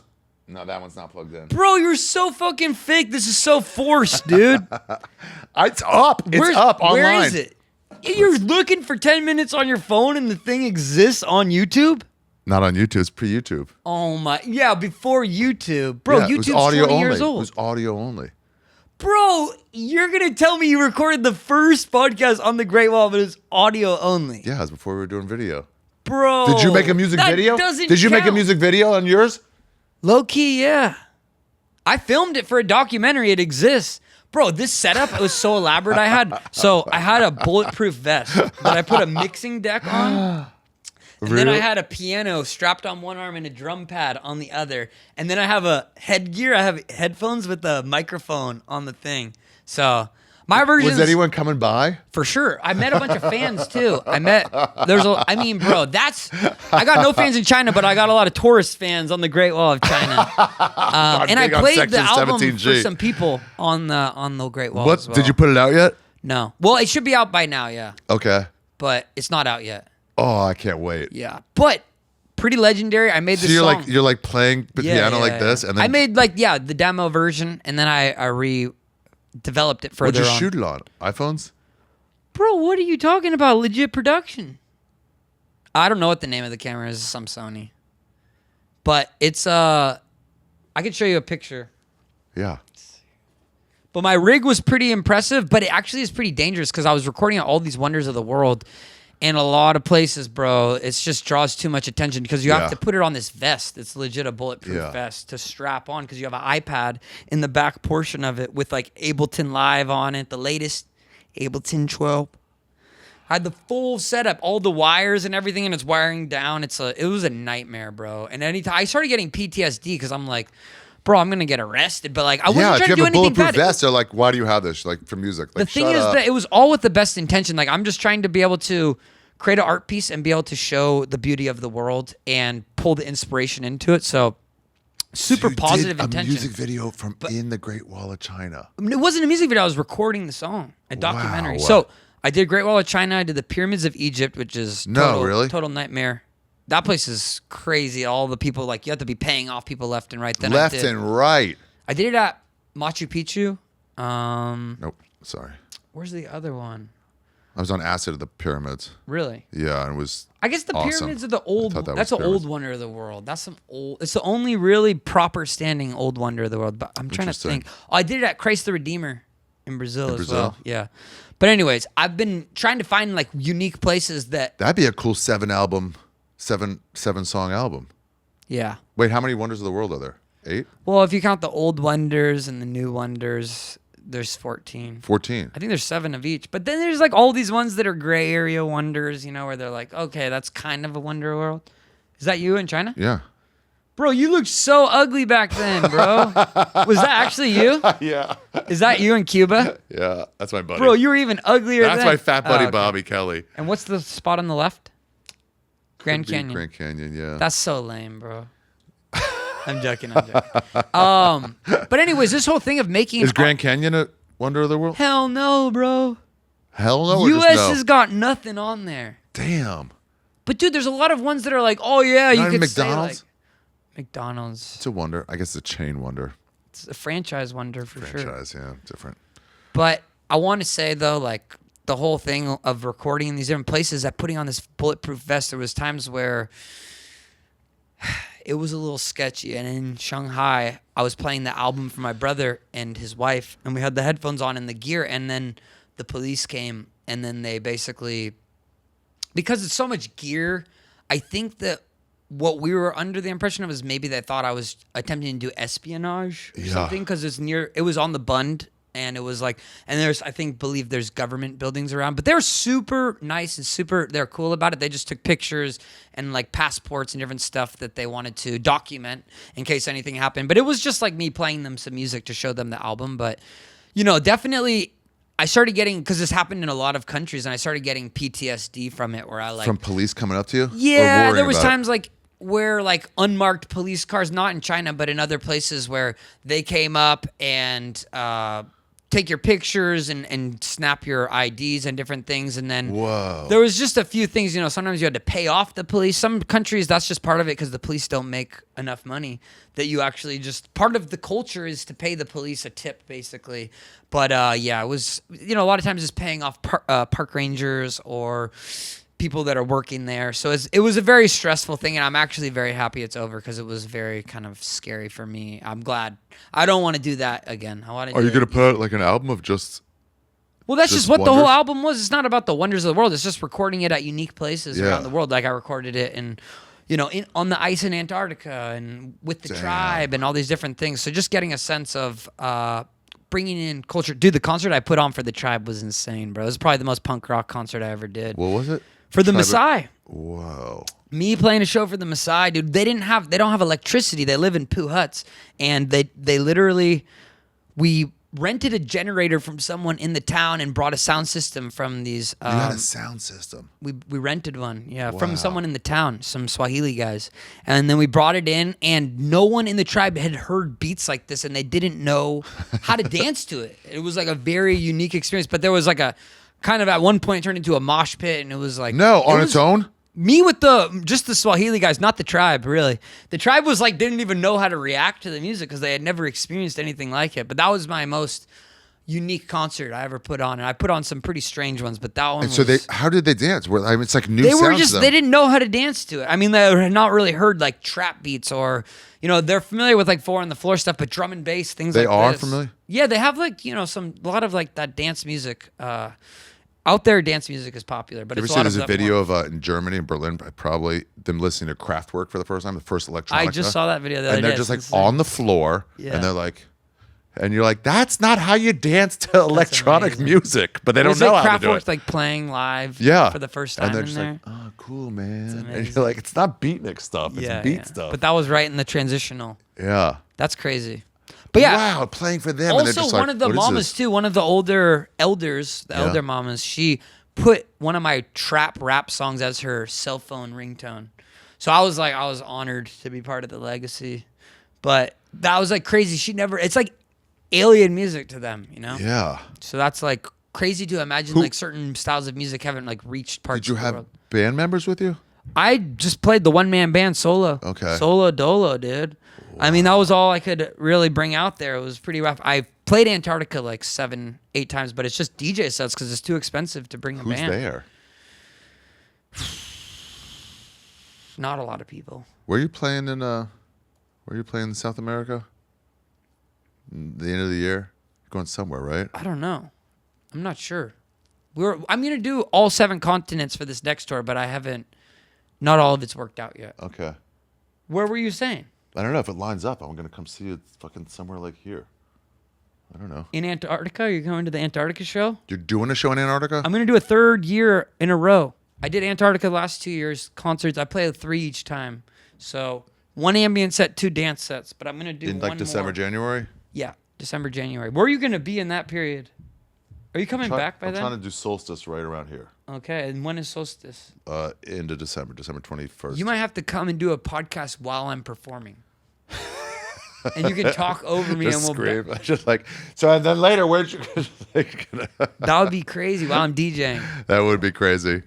That's the next thing is how do you mix the mediums? How do you do there's got to be a podcast where they're DJing while podcasting, right? Stand up and whatever. It's all about mixing the mediums together. That's why what I really get excited about is like, how do you mix things that shouldn't go together, like the Great Wall of China and making music. You know what I mean? That's where I'm like, that's exciting. exciting. And you could hear Mo, the band Mo, behind us playing the whole time, and I'm just talking to some kids. At what, Bonnaroo? Yeah. How was that? It was great, but it was like that. It's sort of a mixture where like you get the ambient sound of like, oh, this is a feel. I did one at Yankee Stadium. Interview someone while they're performing.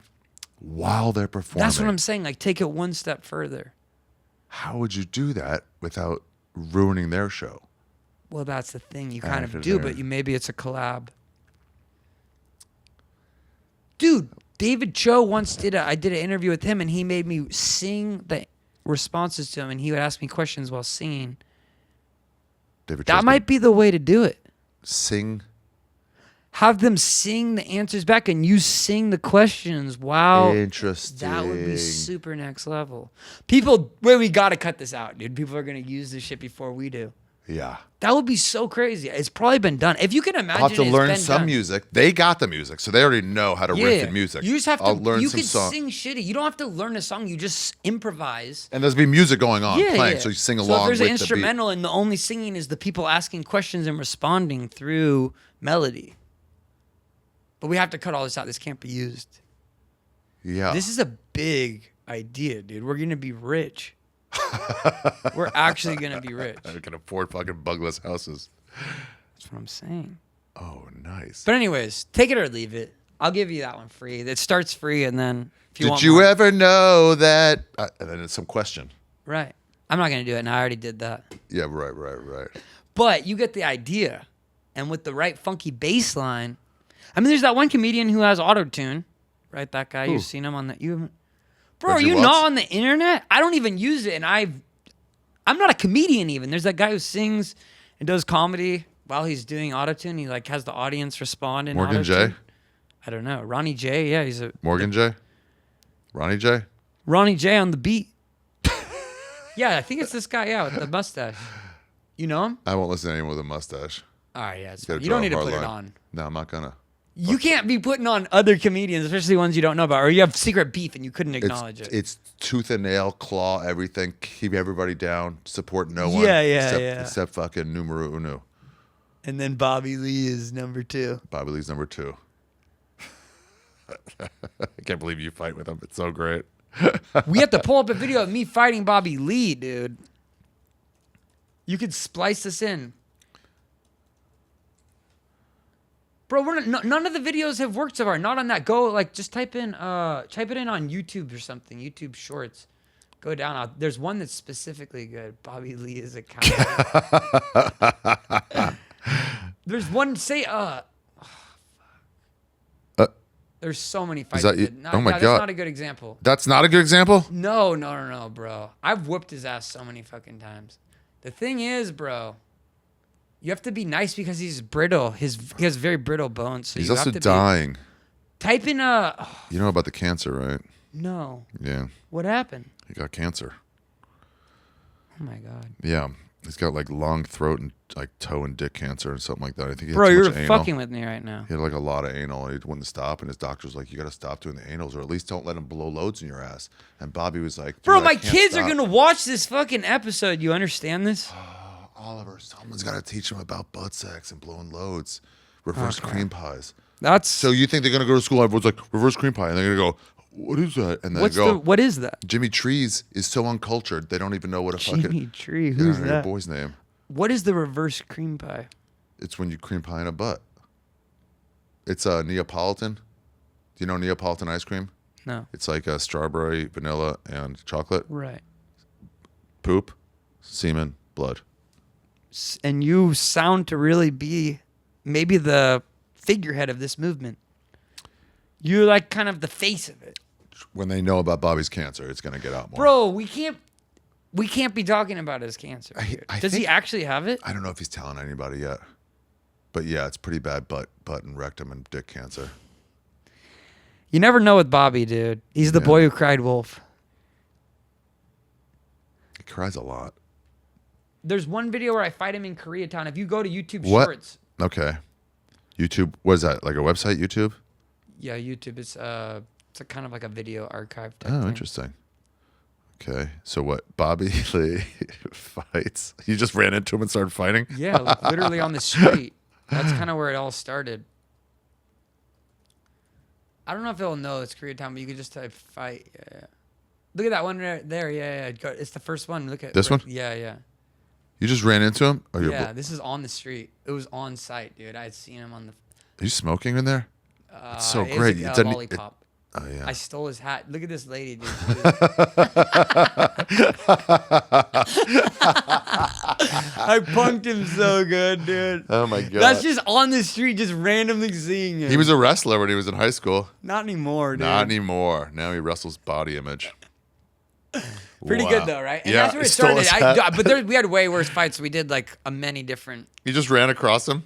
You Yeah, I just ran fought into- him on Tiger Belly, Bad Friends, H3 podcast. I fought him like multiple times on each. H3 Well, podcast? on H3, yeah. But yeah, That's pretty so gnarly. funny. That's so funny. Yeah, man. They're talking about it. It made its way on a lot of other podcasts. Yeah. Oh yeah. Dressed up for your fight. Over the years, dude. He's like 3 feet tall. He is. He goes down so fast too. I But know. you, Well, no, he's top heavy. That's part of you it. got to punch him down. Dude, and he has beef with Santana. Santana? Am I saying that right? Santana? Santana? Andrew Santana? Yeah, the guitarist from Megadeth. Look at those people in the back. They're just I like, know, "What's happening?" bro. But yeah, he's a legend, dude. He is. Bobby, I love you, man. Cut No that more out. fighting though. I have to retire. I'm out of the game. You have kids. They can't see that. I know. Well, I have to be a good father figure. Jimmy, if you're watching, don't have butt sex till you're 16 or 17 and give as much as you 18. get. Give as much as you get. Yeah. It's all about the love. What you spread is what you receive. That's a message, right? That's a strong outro ending message. Yeah. I think it's beautiful that you really care so much about teaching the youth. I think Yeah. that you have a lot of good things to share, especially, in the travel side. I think maybe it's good for you to stick with that side of it. I feel like that's stronger to share that love, but maybe it doesn't sell as much. I want to do a sex education tour of different grade schools around the country. Around the world, dude. You can mix your travel. Why limit love. myself? Yeah. Teach these 4th, 5th, 6th graders about like fucking in the shower or You like start them out safety. light. Maybe not such, harsh things, but maybe, birds and the bees. Spit on it. Things like that. You got to be careful, Hey kids, someday things are going to happen in the bedroom. And I want you to remember this. For when you're older, you don't have to know this now. Spit on it. I don't know if you need that part. Okay. You might be able to give out condoms or things Give out like this. condoms. I think Yeah, that's yeah, better yeah, yeah. starting spot. Maybe in high school, there's a better time to have some of those more Too late by graphic then. Too late by then. They'll have not spit on it. They'll have gone through a spittable situation and not spit on it. And then they'll go like, why wouldn't anyone have told me this before it was time? You know what I mean? It's too late. You can't teach a kid about a condom when he's already fucked and Well, like that's 16 why you and start pregnant. them out. You do the condoms, kindergarten or first grade, Kindergarten, let's say, something at a more realistic number. And then maybe the spit talk, maybe that's more middle school, but like maybe closer to high school because it's just, you have to closer be to high careful. school, yeah. You can't give too much information away. Obviously, Now you're going to be careful. planting And ideas. some of it you You're- wanted to be like surprised by it and like be like, whoa, what is all this? Maybe it's better to just wait and maybe do it in high school. Maybe. I feel like. Listen, let's workshop it. Yeah, I would say maybe stay offline with all this stuff and maybe cut this out.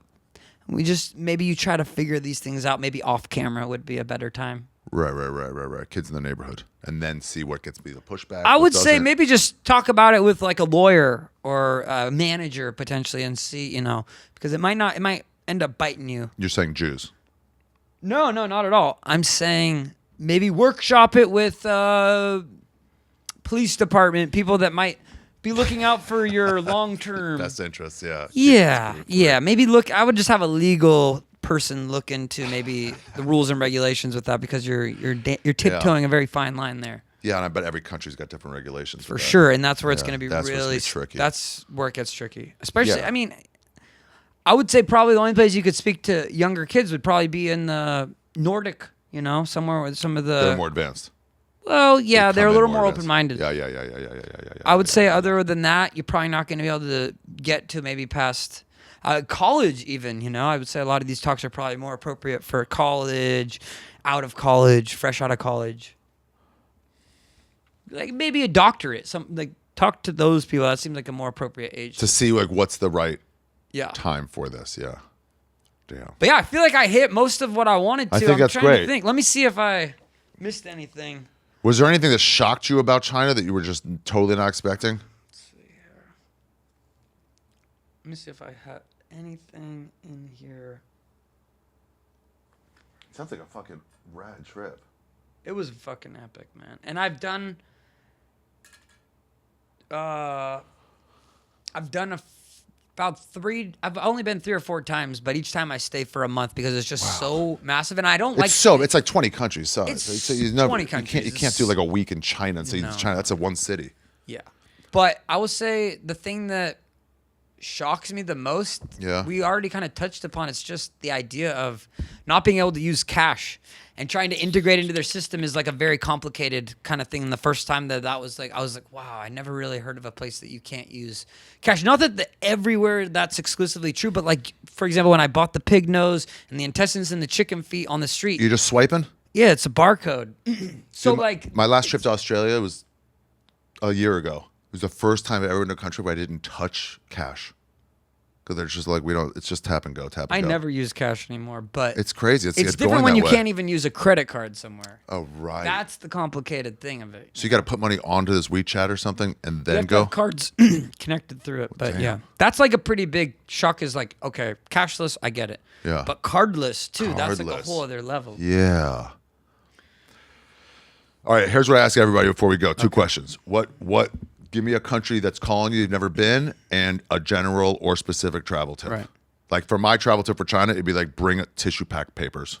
Yeah, that's good. You know, and a general one would be I don't know. But anyway, where's calling you? Yeah. There's a lot of places calling me. You're a real traveler, buddy. Yeah. I've grateful enough to have made it to over 100 countries. Dog. Certified, bro, legit. Wow. I'm not talking about you fill up a passport?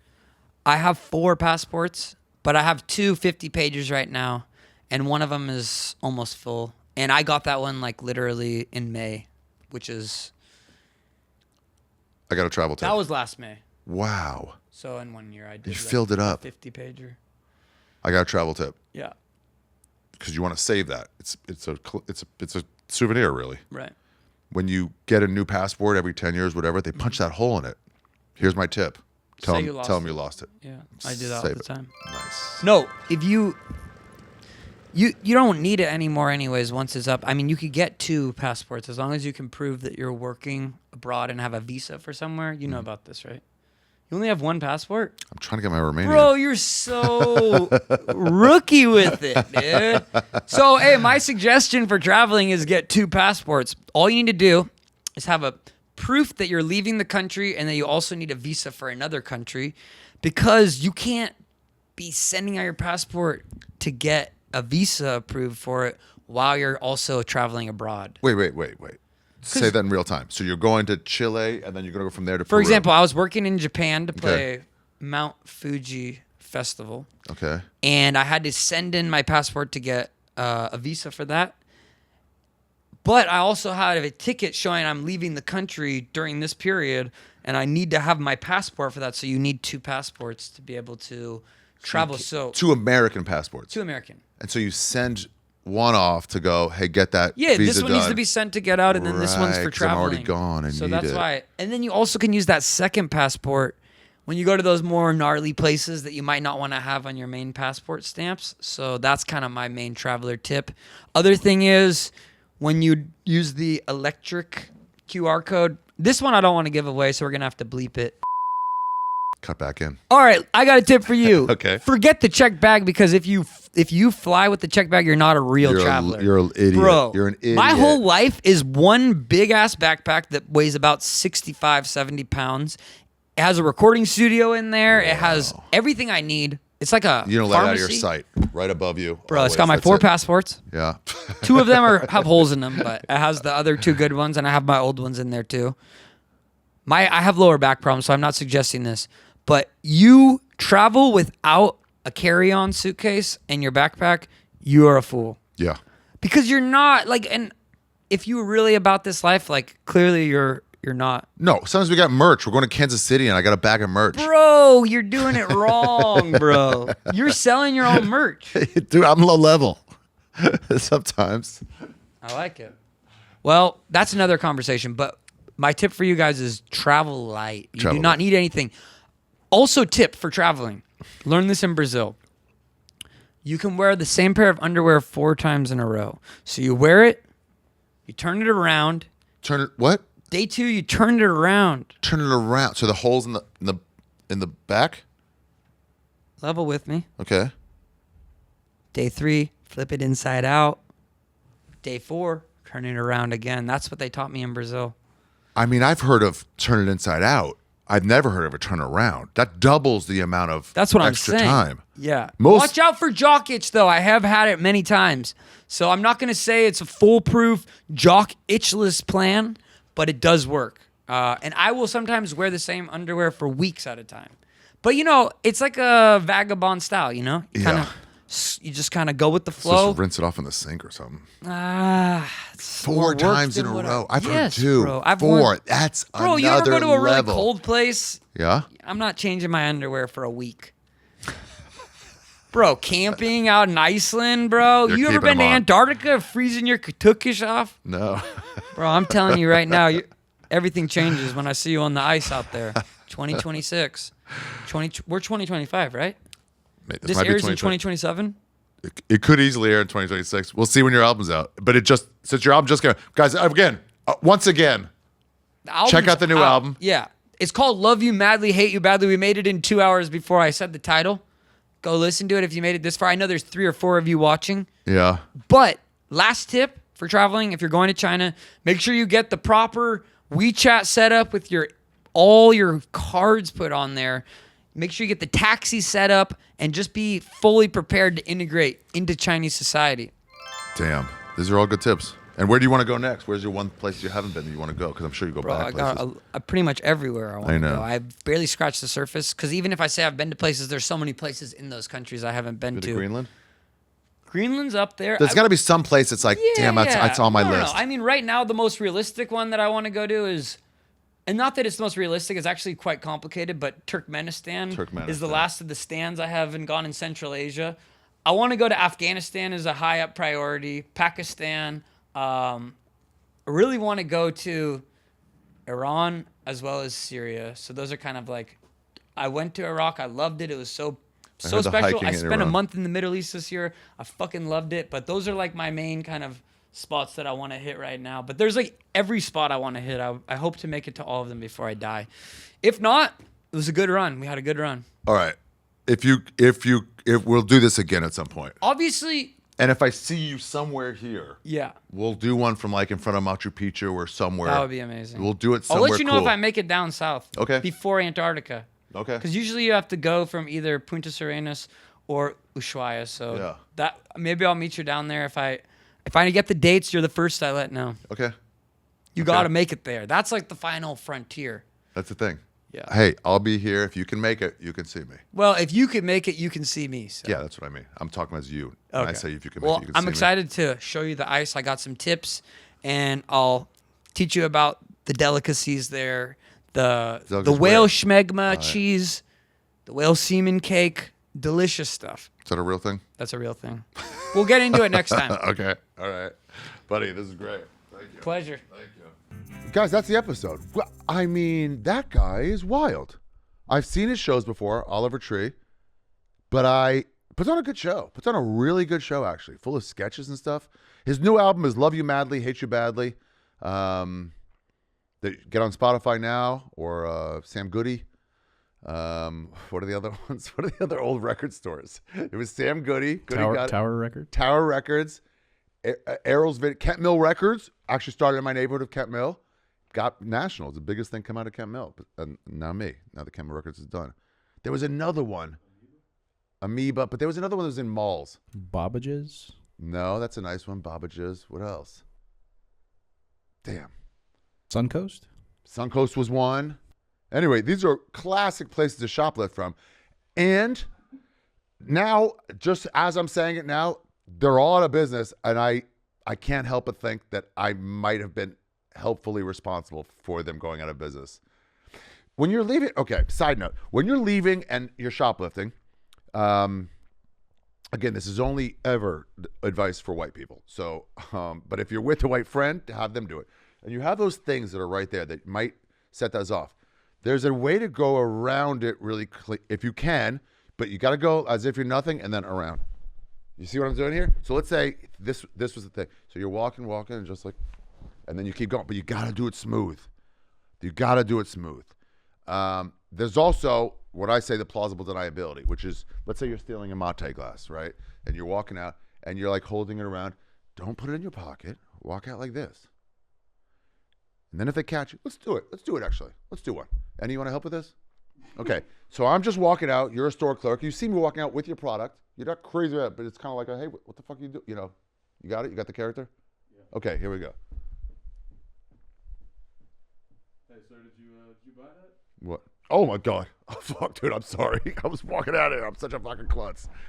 Oh, good. Yeah. White. Be it.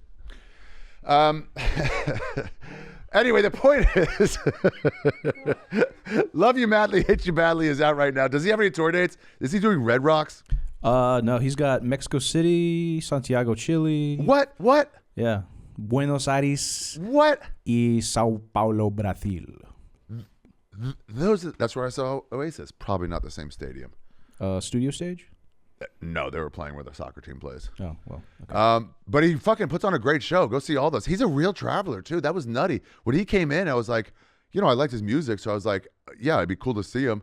him, Rob Lowe. There's a few guys that have like super surprised me. Harlan, I guess, the first time, where I'm like, oh, you get out there. And then we started talking afterwards, and he was like, I didn't do it, but he was like, you should definitely go to Antarctica, especially if you're going to be down there.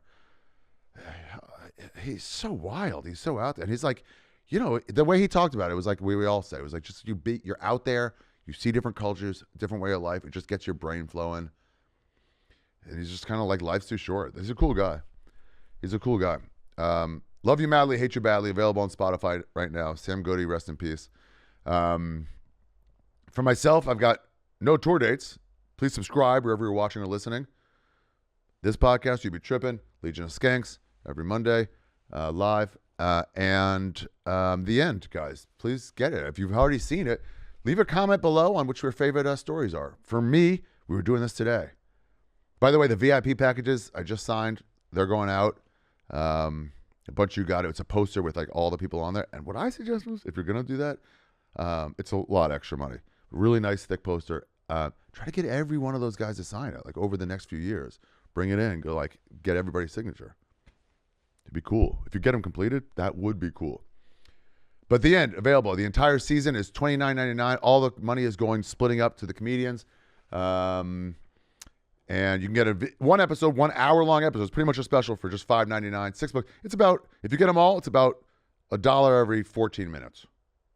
Again, autism and Jew goes together to solve math problems. It's one of those things where like sometimes I do math and I'm like, oh, I don't know what that times that is. And somebody goes, what about that amount of dollars times the same amount of dollars? I'm like, oh, I know the answer right away. It's just a cheat code. God, I stole so many albums from. The best one was BMG and Columbia House, where you just send them. You just send them. So I worked at the University of Maryland at the North Hill service desk, and then I would have packages would come in. We'd have to log them in and call the people. But there were rooms that were no rooms, like a handyman closet. Bathrooms had a room number, so we would just order them to rooms that didn't exist, and then we'd all know something's up if it's a BMG or Columbia House package to a room that doesn't exist. We'd go like, hey, who's Margaret Thatcher? And they'd be like, oh, that's me. And so any song, one-hit wonders, anyone, I'm like, I'm getting the album. So I have Space Hog albums. I have everything. Because you can just get it. Who's Anne Arundel? Like, that's me. Who's Mrs. Fields? That's me. God, I love stealing music. Days are over. It's available free on Spotify. Love you madly, hate you badly. Today's episode is produced by Your Mom's House Network. It's a nice group of people that have come together and set aside their Down syndrome to work as a team in order to get fucking kind of retarded podcasts made as well. It's a match made in heaven. Retards for retards. That's got to be a dating site. If it's not, I'd be shocked.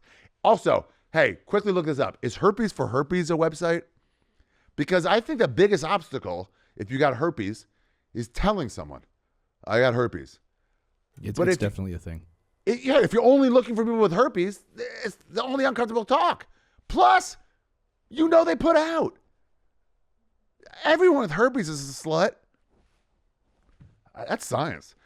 Anyway, what was I talking about? Well, that's the episode, everybody. Next week, we have Colin Tyrrell, Steve Renazizi, and Ryan O'Neal on to talk about touring on a bus through America. Please subscribe wherever you're watching or listening, and hit the You Be Trippin pod on Instagram. Run by two hardcore dykes that just munch boxes all day long. They do a solid 69 for 69 minutes. They love Heather, Caitlin, you guys fucking rule. Unsuckify. When they go check DMs, like if somebody's talking with a You Be Trippin sticker and they have to there's a sound. It's like a coming unglued from their 69 for 69. And then, but again, obviously if they're 64, 65 minutes, they're gonna see that through. These aren't like regular like box munchers. These are high level. Caitlin like competed at box munching at MSU, and then Heather's more like on the street kind of. She just went to the West Coast to kind of take over that whole street scene for box munching, and they are looking at your DM. So if you stick one up, take a picture of it, in context on a fucking pyramid in Giza and something like that. All those are available right below. And check out my special Jew. It's on Netflix right now. Reborn. Go push play before you leave and let it run for the algorithm to pick it up. And that's it, guys. Next week, bus episode.